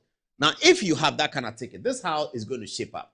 Asedun Ketia is going to have difficulty because as the map opening up, it's yet to open fully, to open very soon. Idrisu Haruna on this map is going to win Upper East, Upper West, Northeast. Is going to clean up all the northern regions for Professor Jena Nopokwajiman. That's what is going to happen. Asedun Ketia will not be able to compete with Haruna Idrisu in the 5 northern regions for votes. He will not be able to compete. Haruna Idrisu will win heavily in NDC areas and will also win in MPP areas. At one point, Haruna Idrisu had a great relationship with at least 16 MPs from the north, both MPP and NDC. Remember, Haruna Idrisu himself is MPP before he became NDC. The first person to have taken me to J. Kufuor's house was Haruna Idrisu from Commonwealth Hall. He took me to Kufuor's house, first person. So Haruna Idrisu is MPP before he's NDC. So he can clean up the north, whether it's MPP area or NDC area, Haruna Idrisu will get it. Asedun Ketia can't compete in that space. Then Asedun Ketia will win big in the Bono East and all of those areas. But in areas like Kintampo, where there's a lot of Sisala boys over there, the Kintampo areas, if Haruna Idrisu is working 100% for it, they will vote for where Haruna Idrisu wants them to vote. So Asedun Ketia might struggle in the Kintampo areas, but you clean up all that territory. And then you come to Ashanti. That's going to be a really big story. You come to Ashanti. Asedun Ketia is Bono. So his proximity to Ashanti is better. He would have people like Kwame Wadako to work for him in the Ashanti areas. But Haruna Idrisu and co would also have Kojo Bonsu, the ambassador in China, to work for them in Ashanti. It's going to be a tough battle in Ashanti for the ticket of the NDC. So Ashanti is going to be cut open. Central region, which is one of the big places of the NDC. If it is Professor Jena Nopokwajiman on the ballot, Asedun Ketia is going to lose Central region. Volta region, because it is Professor Jena Nopokwajiman, is going to have Alex Segbefia, Sami Okujeto Ablakwa work for him in Volta region. But Asedun Ketia is going to have Kwame Abuja, the Minister for Rules, work for him in Volta region. So Volta region is going to be a tough battlefield. All of these while Haruna Idrisu will be leading because he's cleaned up all the north. He's gotten 20% of Bono Eastern Ahafo. He's gotten some percentage in Ashanti. He has Western Central region. Probably that will shoot up to Western region a little bit. Now, Western region is controlled by Ato Ahoy. He's a senior now. He's not very active these days. But Ato Ahoy still has the taps on that. If it is Professor Jenan Opoku-Agyeman, Ato Ahoy is going to go for Professor Jenan Opoku-Agyeman. So Western and Central region goes to the Haruna Jenan Opoku-Agyeman ticket. That's it. Julius Debra is going to complete the Eastern region and hold it very strong. Julius Debra might do well in Accra, Greater Accra region as well, and hold it very strong. That's where Asiedu Nketiah's danger is. The danger of Asiedu Nketiah's ambition to become the NDC chairman rests with Haruna Idrisu. I didn't mention Case Lato Forsen because he's not in this equation. That's the danger. The danger of Asiedu Nketiah rests with the combination of Haruna Idrisu and Ofosu Ampofu. If they come together and develop a strategy, that's Asiedu Nketiah's nemesis. But we have to watch it. Let's look at the second option and then we can be wrapping it up very quickly. Second option is Haruna. Yes, I wanted this one.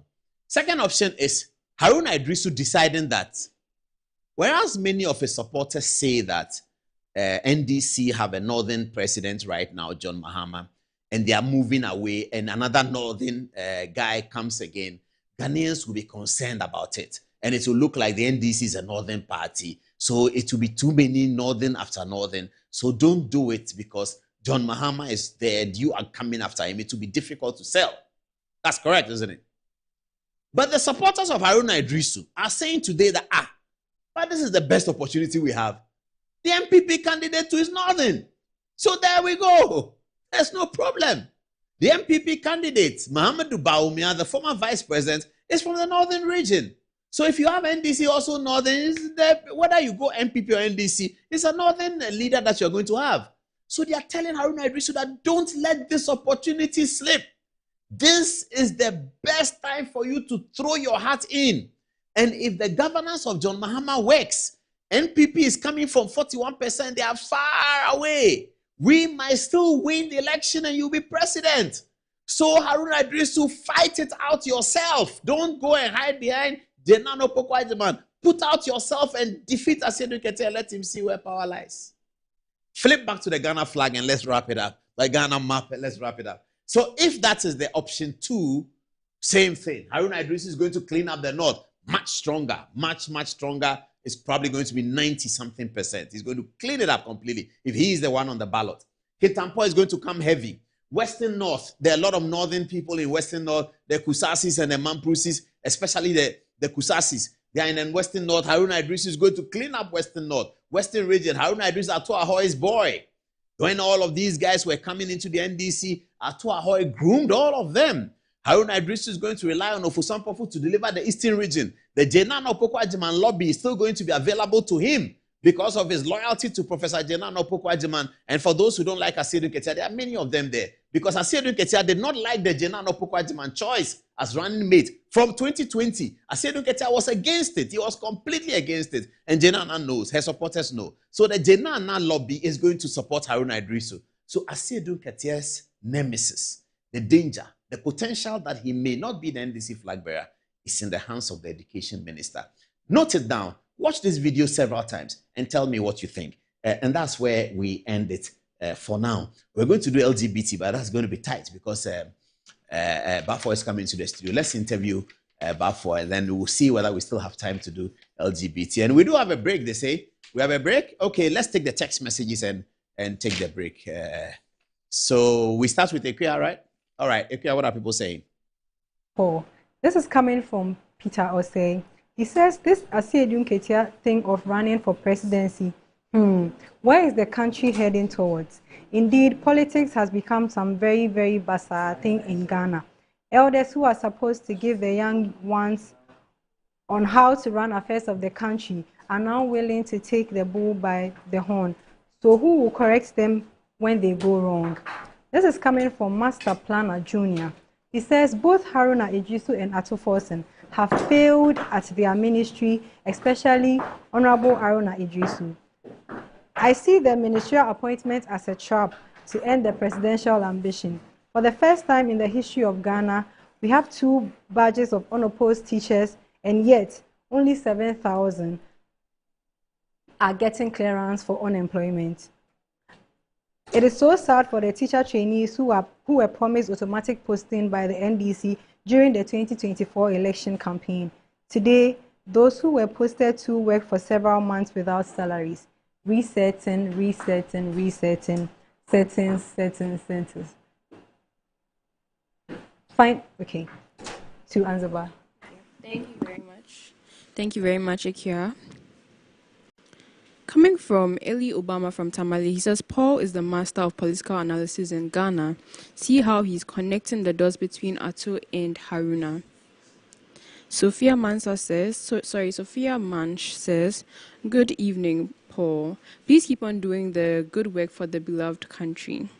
Dauda Mohammed Adel says, Ato Forson is sabotaging Haruna Idrisu because they all have their eyes on the ball. And then lastly, coming from Ryan, he says, Paul, how is it that Musa Dankwa always comes up with polls literally every week? How feasible are these polls? He only came up with this latest poll with Asiedo Nketia on top because of how he's being called out.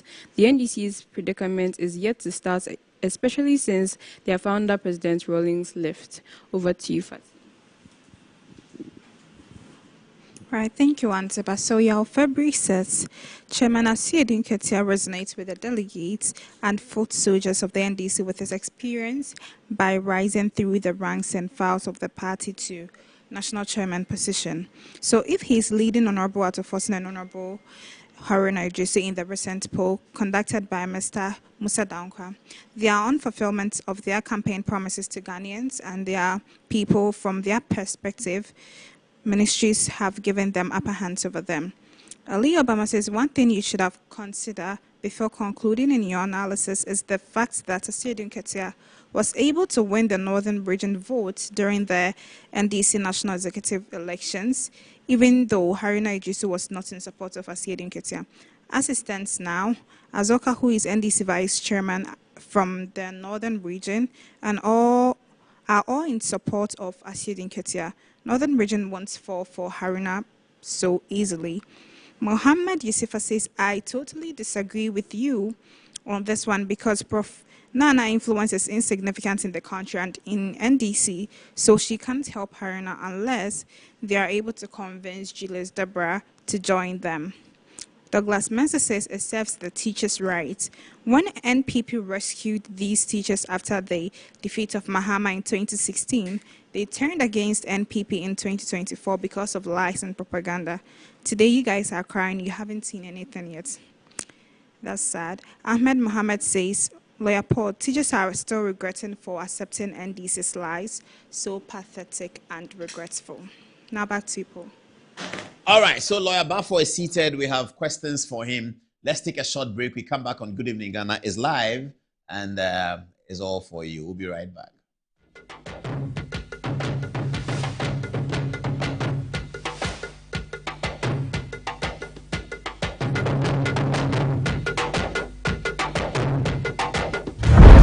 Grab your bottle and unleash the taste of Storm Energy Drink.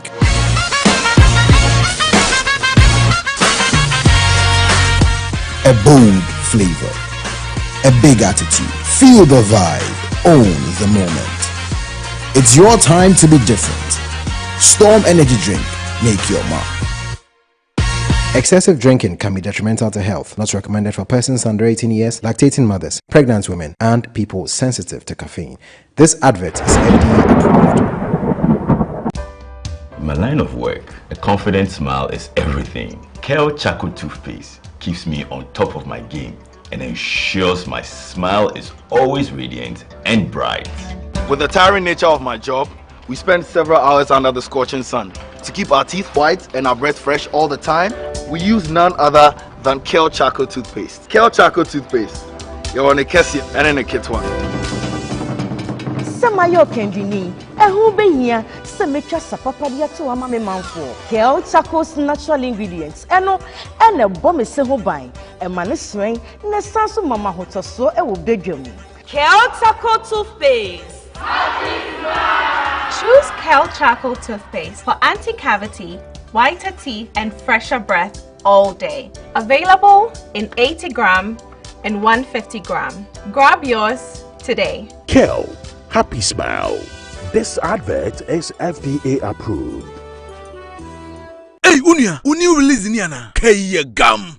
A bitino was me new release. Me can no access fitemu hono. And na Tech Garages Limited. Akwafa besiesi amana aye nitia. Obiasa ya car no. Accident car no na. Tech Garages Limited. Amana se jina ne naso sa no. Me se wo. Wo mo akwafa broni fita engineer efra brochiraba. And wo check cars no. Na wo hunu ba bia fault krowo. And ho spare parts so wo de hye. Afele si road. And so ho charges kakra bi o. Tech Garages Limited. Wo ye general servicing. Ebili engine overhauling, engine tuning, oven spraying, general electrical works, air condition installation work, BMU, upholstery, gearbox, make a Tech Garages Limited. Apart from sir, car that wotimi ato, and our Toma wono, was sire importation of cars, and who spare parts, if Rabutreba, Wokoto car mawa, a free. Ace, also what you call Tech Garages Limited, our La Paz Malam Road, after Baya traffic light, wah. Bibiania for 0206 48 17 and 3 and 0542 96 11 11. Website tabletechghana.com. Tabletech Garages Limited. Hey, Kaya will be a benyan. Tabletech Garages Limited. Your car beauty and the power boosters. Can he tee up someone in red? And it goes to one. Too much, sir. That's who goal for. I got 5 Champions League. You want to know? I be the real goat, Chairman. What's the real goat? The left magician. The left magician. Who is the goat? Ghana Jollof or Nigeria Jollof? Ghana Jollof has no co-equal. The smell alone. Oh my God. No, that shift. You two they lie, eh? Now the same stew when they use cook the rice and then they go put them for top. Hey, you are lying. Ghana Jollof.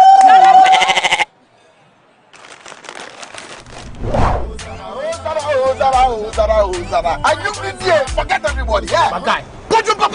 Put some respect on the goat. On the goat. The only goat I know lives in Tama. Every year we give to you back. We are talking about PET. I want to hear the face. Except be the goat, huh? My guy, he be the goat. Though our choice of goats may differ in football, music, and jollof, Alomo Bitters always brings us together. Alomo, experience greatness in every moment. Drink responsibly. Not for sale to persons under 18. Not recommended to pregnant women. This advert is FDA approved. Because if you think that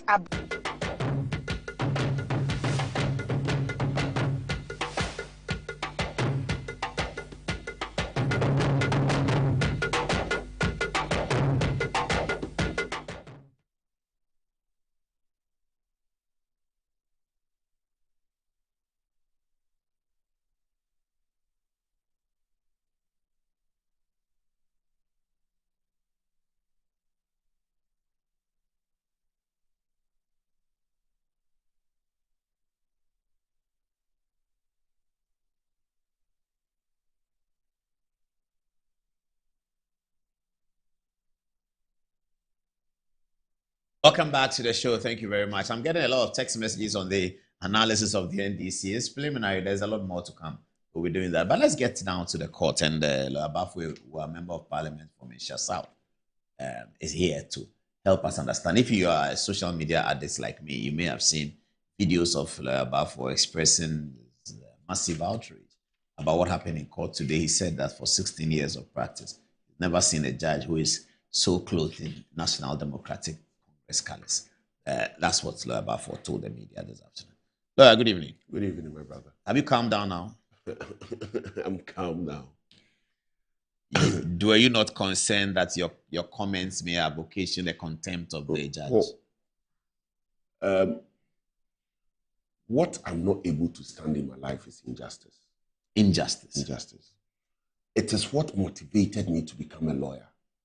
Anyone who knows me knows that I did not become a lawyer because of money. If by the grace of God I became blessed financially, it is purely by grace. But people associated with me know that there have been times I've worked without taking money. And there are lots of cases I continue to handle. I cannot stand injustice. It's been like that from my childhood. And so when I see an injustice, I will be. And I saw one today. Look, it doesn't matter who is involved. It may even be very respectfully Satan or Lucifer. If he is a victim of injustice, regardless of who he is, I will stand up for him. And that is my calling. That is why I attend to the law with a lot of passion. Today, what happened in court, I couldn't resist it. And to be honest with you, one of the reasons why I also chose to go into politics is because of the judiciary. People don't know. I am so passionate about judicial reform because I know what goes on in our court. And I want us to move from the era where we lump the entirety of the judges together and say the judiciary is corrupt, the judiciary has... I want us to move from there. Because I think that's an unfair brush painting. It is an unfair brush painting. Beyond that, it also discourages and demotivates very hard-working judges. And so we should move to an era where we wouldn't want any judge to hide behind the generality of judges and commit an injustice. I think we should move from there and begin to say, what you have done is wrong, and wrong is wrong. Paul, what people don't realize... What was the matter before the court? I'm coming. My first dining session at the Lincoln's Inns. My first dining session at the Honorable Society of Lincoln's Inns. There's something which we were told that has stuck till date. That unlike doctors, doctors can make you lose your life. Negligence of doctors can make you lose your life. But when it comes to the justice aspect of it, an injustice can result in somebody losing his liberty, like has happened to Baba Amando today. Somebody losing his property that he has worked for so many years. Like we have heard of the divorce matter where somebody is taking home a paltry 300,000 after having worked so many years with the husband. An injustice can also let you lose your life where you are sentenced to death. And there have been instances where people have been incarcerated and they have lost their lives or become ill as a result. This was what we're taught on our first dining session at the Honorable Society of Lincoln's Inns when we were admitted as lawyers, student barristers. And so it continues to ring a bell. What happened? Yesterday I was there when I was called by Nana B at the instance of the minority leader that Abronye had been arrested and Baba Amando was being transported from Bono region to the Greater Accra region on an allegation of having published certain pictures, which, very respectfully, I condemn. I don't think it is proper to denigrate, people who hold high offices in a certain manner. I condemn it. So President Mahama and some ministers, Sam George and so on and so forth, they had been painted with LGBT colors. Oh, Felix Kwachiofosu, I saw Felix that. Kwachiofosu as well. And so I condemn it. It's not something I approve of. However, the law remains the law. So yesterday, we went. I joined the minority leader. He did a fantastic work. He was there all day. I think he was supposed to travel outside of Ghana, but he had to cancel his flight as a result or delay it just to see that this was resolved. Nana Boache, Henry Nana Boache, the national organizer, was also there. So what did Baba Amando's offense was that on his Facebook page, he pasted these photographs of President Mahama, Felix Kwachiofosu, and Sam George, and dripped them in LGBT colors. Yes. That was the offense. That was the offense.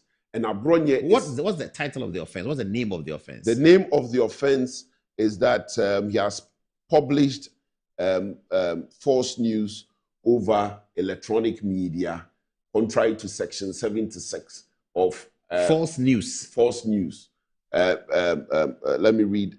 False news. Yes. Let me. This is more like cartooning. Does it not go into the area of cartooning where the high courts in England have held that you can see? Imagine the number of people who would have been arrested under President Akufo-Addo's era. That's the point. President Akufo-Addo was caricatured. Dr. Mahmoud Bawumia was caricatured. At some point, they did cartoons of Dr. Baumia holding pork. Yeah. You know, and so on and so forth. But yesterday, Paul, they were granted bail by the Criminal Investigations Department of the Ghana Police Service. Both of them? Both of them were granted bail. What was Abronye's offense? That he commented on those photos or what? No, Abronye called a judge who is adjudicating a matter as being political. Okay. Abronye, Some matter. Some matter. He described the judge as being political. Okay. So yesterday they were given bail. But this is where your viewers need to appreciate. In a criminal matter, the person who is best placed to determine whether or not you are entitled to bail is the investigator. Not the judge? Wait. At the point of investigations, the investigator comes to the conclusion that you were a flight risk. And so he has to detain you. You are not entitled to bail. The investigator comes to the conclusion that you are likely to interfere with his investigations if you are bailed.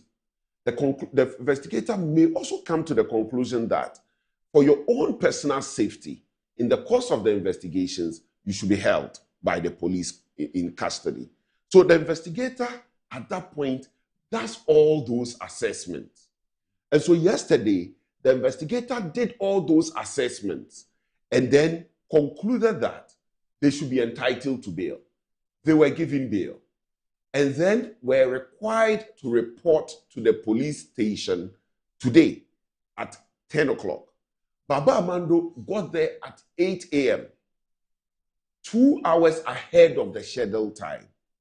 Then he was told that he was being arraigned before court. So I was hanging out because I had a case at the Supreme Court today, a matter before the law laws today. So I was at the Supreme Court. Then I was called by the former Deputy Attorney General, Mr. Chiayebua, who is their lawyer in Sunyani, that he's been called by the investigators that they were bringing them to court. So I hung around. It wasn't until after 1 o'clock thereabout that they brought them to court.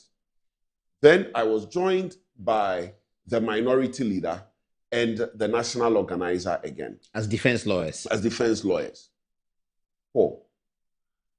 So when they eventually came and the case was called by the court, these are persons who already are on bail. They have been given bail by the police. Police inquiry bail. Police inquiry bail. It's different from a court bail. It's different from a court bail. Yeah. So they are subject to a court bail. So they are subject to a court bail. Once the case is called in court, they are subject to a court bail. The moment the case was called, we went through the processes, and then an application for bail was made by Honorable Afenyo Akins, the minority leader. When he made the application for bail, the police in their response said that they were not opposed to the bail application and that they leave it in the hands of the court because it is the court's discretion to grant bail. Let's be mindful of this. The discretion of the court is exercised judiciously, and the grounds on which it is exercised are all stipulated by law, and we'll soon highlight that on your screens for viewers to see. When the police has stated this, clearly the conflict is between the police and the accused person in this instance. And so ordinarily, when there's no opposition, the matter, they should be entitled to bail. After all, they were on bail and they reported to court. So where is the risk? Then the judge goes like, wouldn't you need him for investigations? Asking the prosecution. Asking the prosecution. Then the prosecution stands up to say, my lord, this part of the investigations will be handled by experts, forensic experts. So they will not be needed. Then because it's a cyber-related offense. So they will not be needed. Then the judge goes again like, how long is the investigations going to take? Then he says between 1 to 2 weeks. Then the judge asks him, wouldn't you need him for the investigation. Then the again. And then the police says, as and when we need him, we'll call him. Because the investigations are being done by forensic experts. Right? Mm-hmm. Paul. Then we sit down. The judge writes his ruling and says that the police says that investigations are ongoing and that he is remanding him. And he couldn't say at the request of the police, at the request of the prosecution? No. Because the prosecution have not so requested? No. Wow, serious. So he was determined to keep him? The question is this. That is why I was highlighting the importance of the investigator who determines whether he needs him for his investigations or not and passes it on to the prosecutor who then relays it to the judge. The investigator had concluded that he doesn't need him. And we're therefore not surprised that the prosecutor had also stated that he didn't need him. He was not needed for the investigations. The judge is not part of the investigations. So how then do you conclude that he should be remanded, right? He should be remanded subject to the conclusion of the investigations, and you adjourn it for the period that you have been told that the investigations will take. That's until when? Until 30th. But don't lawyers tell us that the law is in the bosom of the judge? And so whatever happens, whatever the investigator, the prosecution say, the judge still has his discretionary authority to determine that even if all of you think he's okay, I think that I'll keep him in custody. And then he will remand him. So the discretion of the judge is not in a vacuum. The discretion of the judge is not in a vacuum. The discretion of the judge should be exercised judiciously. And when you look at Section 96 of the Criminal Offences and Procedure Act, Act 30, it spells out the things the judge would have to consider. That's on the screen? On the screen. So read it for us. Section 96. Subject to this section, a court may grant bail to a person who appears or is brought before it on a process or after being arrested without a warrant, and who is prepared at any time or at any stage of the proceedings or after conviction pending an appeal to give bail, and enters into a bond in the prescribed manner with or without sureties, conditioned for that person's appearance before that court or any other court at the time and place mentioned in the bond. Despite anything in subsection 1 or in section 15, but subject to the section, the High Court, let's look at section 5. Please take us to section 5. Section 96, subsection 5. Yeah, a court. Yes. A court shall refuse to grant bail if it is satisfied that the defendant may not appear to stand trial. This is a defendant who was... There's another thing. I'm coming. Okay. Let me explain. 1A. 1A. This is a defendant who was granted bail yesterday because in the estimation of the investigator, it's not a flight risk. Okay, so he's not under 5A. He's not under 5A. Okay, is he under 5B? May interfere with the witness or evidence or in any way hamper police investigations. The police is That's a matter for the police to answer. It's really. Yes. And according to what we were reading from the section, the law gives it the right. It's the police that to answer that question. It's the police, and the police have said that they are not opposed to bail. They've not given you any reason to believe that this is applicable. Right? And so let's go up to C, 5C. Yeah, there you have it. 5C. The other reason why the court may refuse bail. May commit a further offense when on bail, right? Yeah, but that would be the judge's discretion. No. The investigator has already made that determination. No, may commit a further offense. He can, anybody... I'm just playing the devil's advocate. I know that. But in this instance, anybody can go out. He can go and slap somebody. He can go and go to a radio station and abuse somebody. It is the judge's reason that will show that this is the basis on which he is keeping him. He could use this. Wait, but in this instance, he didn't use this. Okay. In this instance, he said that he's keeping him, right? Till the police is done with their investigations. So he's limiting himself to helping the police. Helping the police. Yeah. But the police has said that we don't need him for investigations. Yeah, so that's quite straightforward. That's quite straightforward.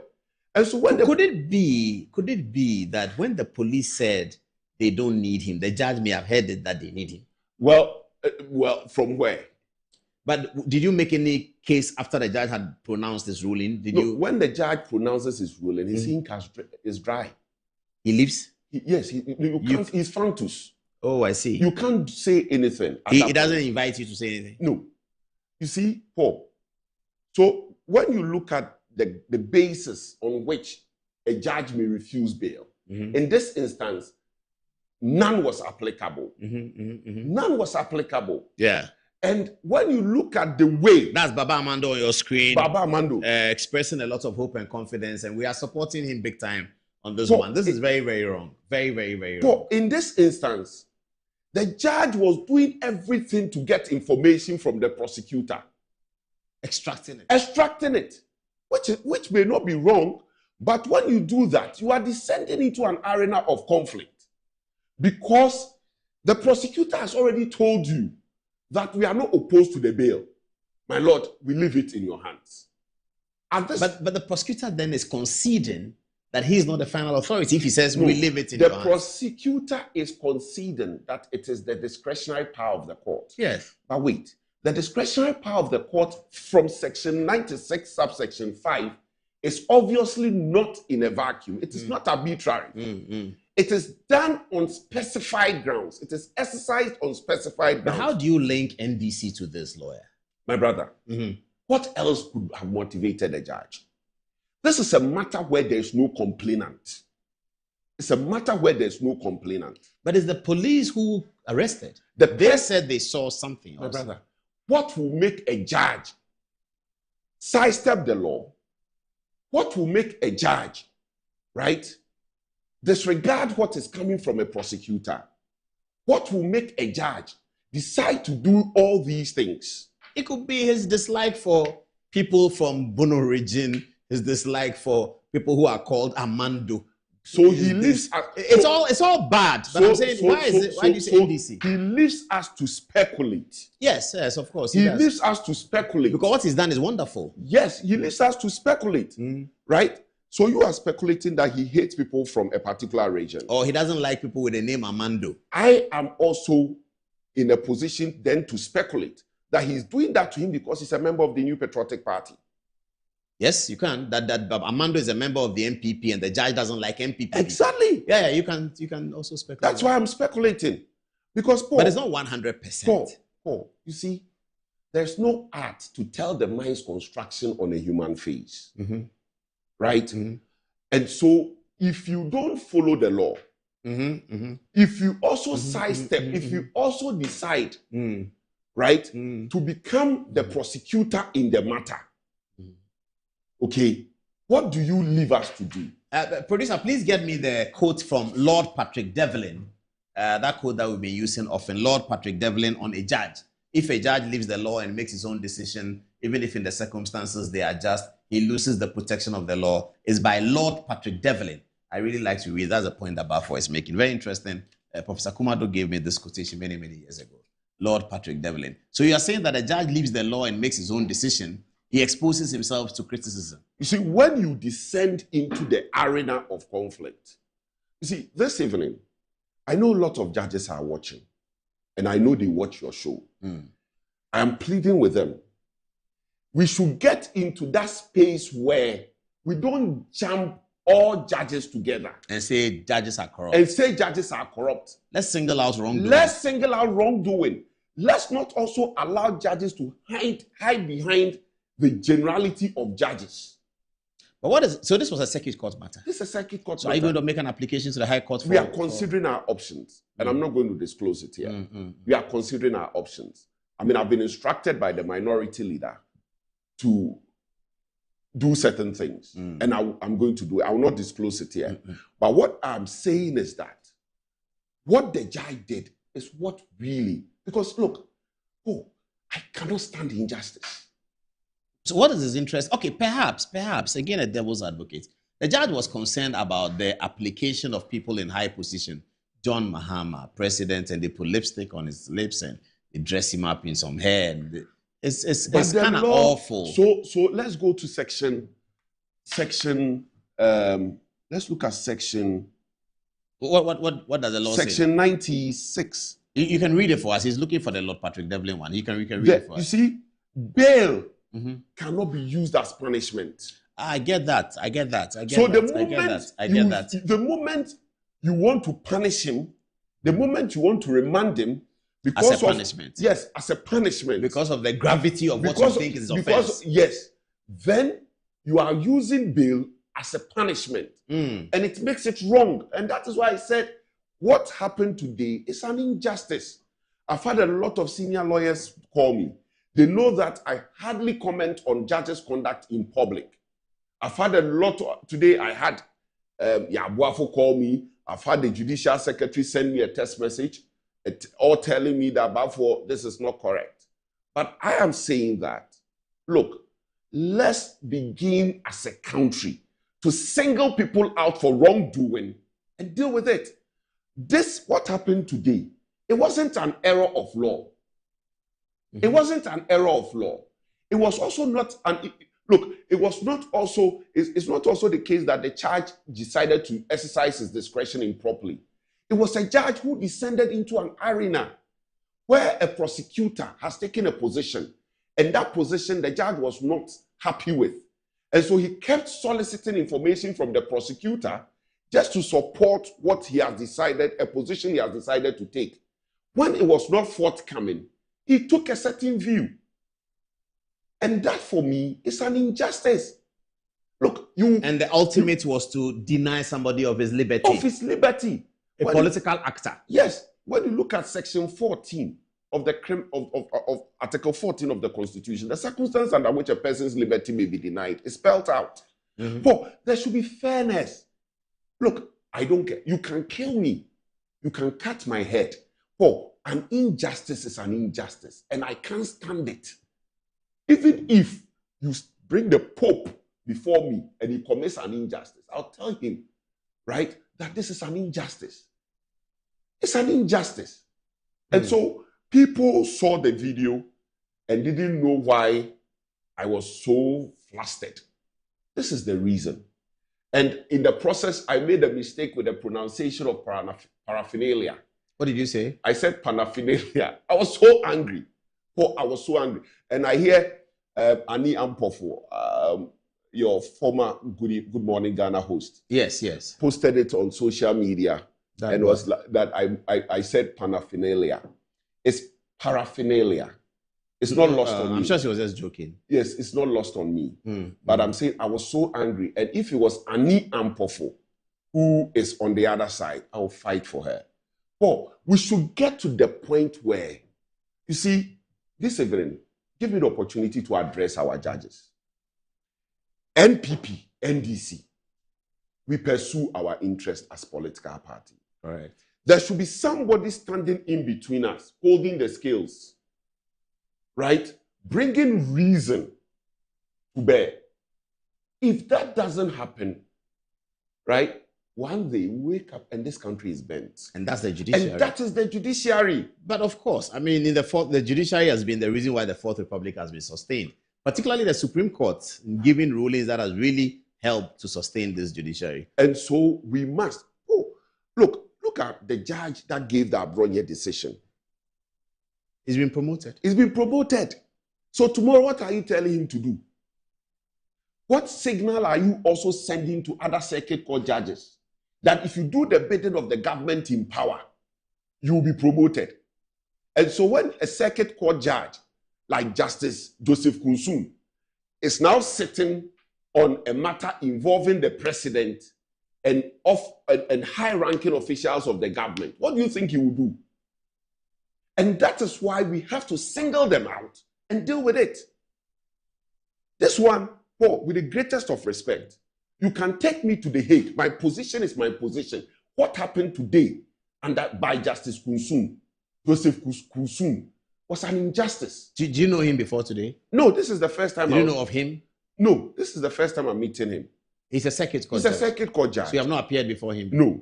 You know, these days, because of my schedule, most of the circuit court and the high court matters, some of my juniors go. It is only when it gets to a very crunchy situation that I appear. Look, we should develop the courage to call wrong in this country.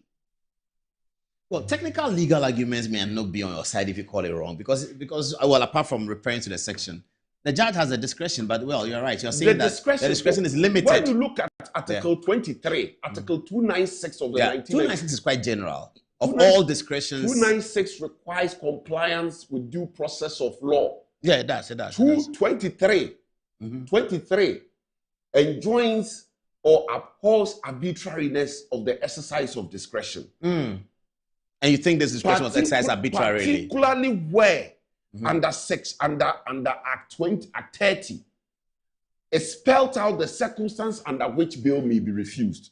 In this particular instance, the judge clearly put aside the law. You're right. He was seeking for information from the prosecutor to advance his position.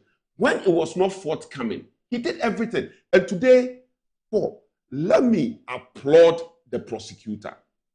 He did very well. His name is Raymond Akom. Is he an inspector? Raymond? I think he's a lawyer. Yeah, but he's a policeman. But I don't know his rank. He did very well. No matter what the judge did, he didn't aid the judge with information. The judge asked him, wouldn't you need him for your investigations? He said, my lord, the investigations will be conducted by forensic experts. And so as and when we need him, we may call him. Even Osahene padded him at his back. And they opened their remarks by saying they are not opposed to bail. They said it. They said that, look, Paul, they stated that bail applications are tried. The power of the court, the discretionary power of the court to grant bail is right. And that it is in the hands of the court, even though they are not opposed to it. And so they leave it in the hands of the court. They never categorically said they are opposed to bail. They never also said that the court should remand him because they need him. Never stated that. And so when Osahene Afenyo Kent was making a submission for bail, he stated that, my lord, the prosecution has not requested that you remand the accused person. He stated that. And so if the prosecution was so minded that the accused should be remanded, they would have stated it. Then when the bail application was made, it was also obvious that they were also not opposed to the bail application. So where did the judge come to the conclusion that he should be remanded? And you assume it can be only political? If it quacks like a duck, walks like a duck, then it is a duck. Let me go to my social media editors and get some text messages as we wrap up. It's past 11. Whoa. I promised you a very heated program, but I am under-promised. This is bigger than I thought. Hopefully we'll get to close soon and go to bed. Who should I begin with? I think I want to start with Anziba, who is ready for the social media. Anziba, what are people saying? Thank you very much, Paul. Coming from Ashud, he says, good evening, Paul. More vim. Theophilus Obing says, good evening, Apostle Paul. I really feel sorry for Haruna Idrisu. He was appointed to the Education Ministry to fail, so his own people would have political ambitions. So his own people who have political ambitions of leading the country can use that as a weapon to ruin his political career of becoming the president. EB Affair says, painful truth be told, none of the NDC aspirants cut it for me. None of them makes the mark. What sorts of Z-listers are these? Yao February says, Chairman Johnson Isiedu resonates with the delegates and foot soldiers of the NDC with his experience by rising through the ranks and files of the party to national chairman position. So if he is leading Honorable Atuforsin and Honorable Haruna Idrisu in the recent poll conducted by Mr. Musa Dankwa, their unfulfillment of their campaign promises to the Ghanaians and their people from their prospective ministries have given him an upper hand over them.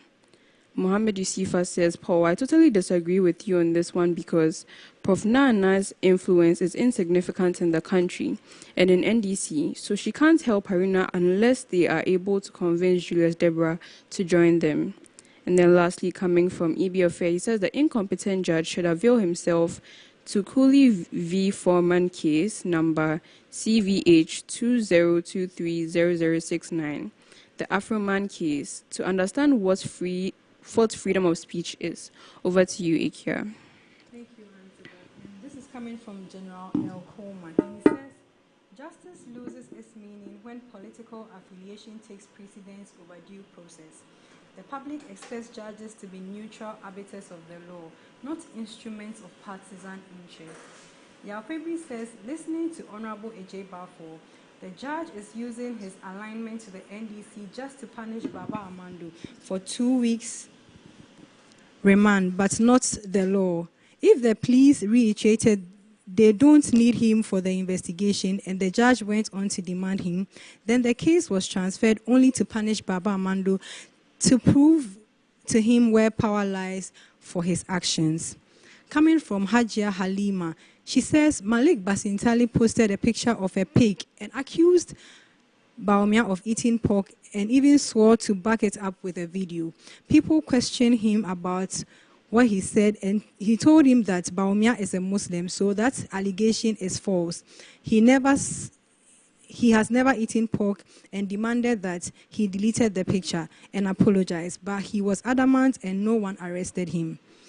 Theophilus Obin says, good evening, Paul. When it comes to freedom of speech in Ghana, I think it is retrogressing under the NDC administration. How can a party who is a beneficiary of despicable actions now turn around to curtail the rights of the ordinary person from talking if suspect things are not going on well? And finally, from Ryan Salisu Kente Bako, he says, really sad day for the rule of law in Ghana. Imagine if this had happened under the former President Nana Akufo-Addo. What is baffling in all these many arrests is the silence of the civil society groups like CDD amongst others. Will there be anyone to speak for doing this today when the tables turn? Tomorrow is really pregnant. This is what the viewers are saying. Paul, over to you. Well. I just saw a withdrawal letter from Samuel who I was reading on social media. Okay. Labafo, thank you very much for your time. Well, thanks for having me. And yeah, you want to say something? Paul, I want to put it on record that if you see that video, it's because I was angry with an injustice. And I would die to fight against, I would die if, I don't mind dying just to fight against injustice. Mm-hmm. Because it can be me, it can be you, it can be anybody. Correct. Secondly, let's move away from the era where people put the judiciary together and branch them. The era where they were attacked by our friends on the other side, the NDC, called them unanimous FC and so on and so forth. We will not go to that era. If a judge is wrong, we'll call the judge out. Mm. The individual judge. The individual judge will call you out. Like you are calling out Justice Joseph Kunsun for that injustice. And he knows that he was unjust. Are you appearing before him again on this matter? I wouldn't mind. Look, I will go. Whatever he has to do. Oh, you see, if you are a lawyer, you must be brave. And you should, look, if you are a lawyer appearing for somebody and you lack courage, right? Then the person must speak for himself. Mm-hmm. I tell my juniors that somebody pays you to go and speak for him, and you are now not brave. You are a coward. Then the person should stand up and speak for himself. Mm. What is the value of the person hiring you? And it's not really about that. It's about making sure that everybody is getting justice. Let's move from the era where this government comes, he weaponizes the judiciary. Another government comes, he weaponizes the judiciary. The judiciary must be totally independent. Mm. Mm. Thank you. Thank you very much. That's Balfour's clarion call. The judiciary must be totally independent. Thanks for watching. It's 17 minutes past 11. Sorry for keeping you beyond 11. Thank you so much. Thank you, sir. It's always a pleasure. Good night. God willing, inshallah, we will not testify. We will live indeed in the glory of the Lord, because we are all in the hands of the Lord.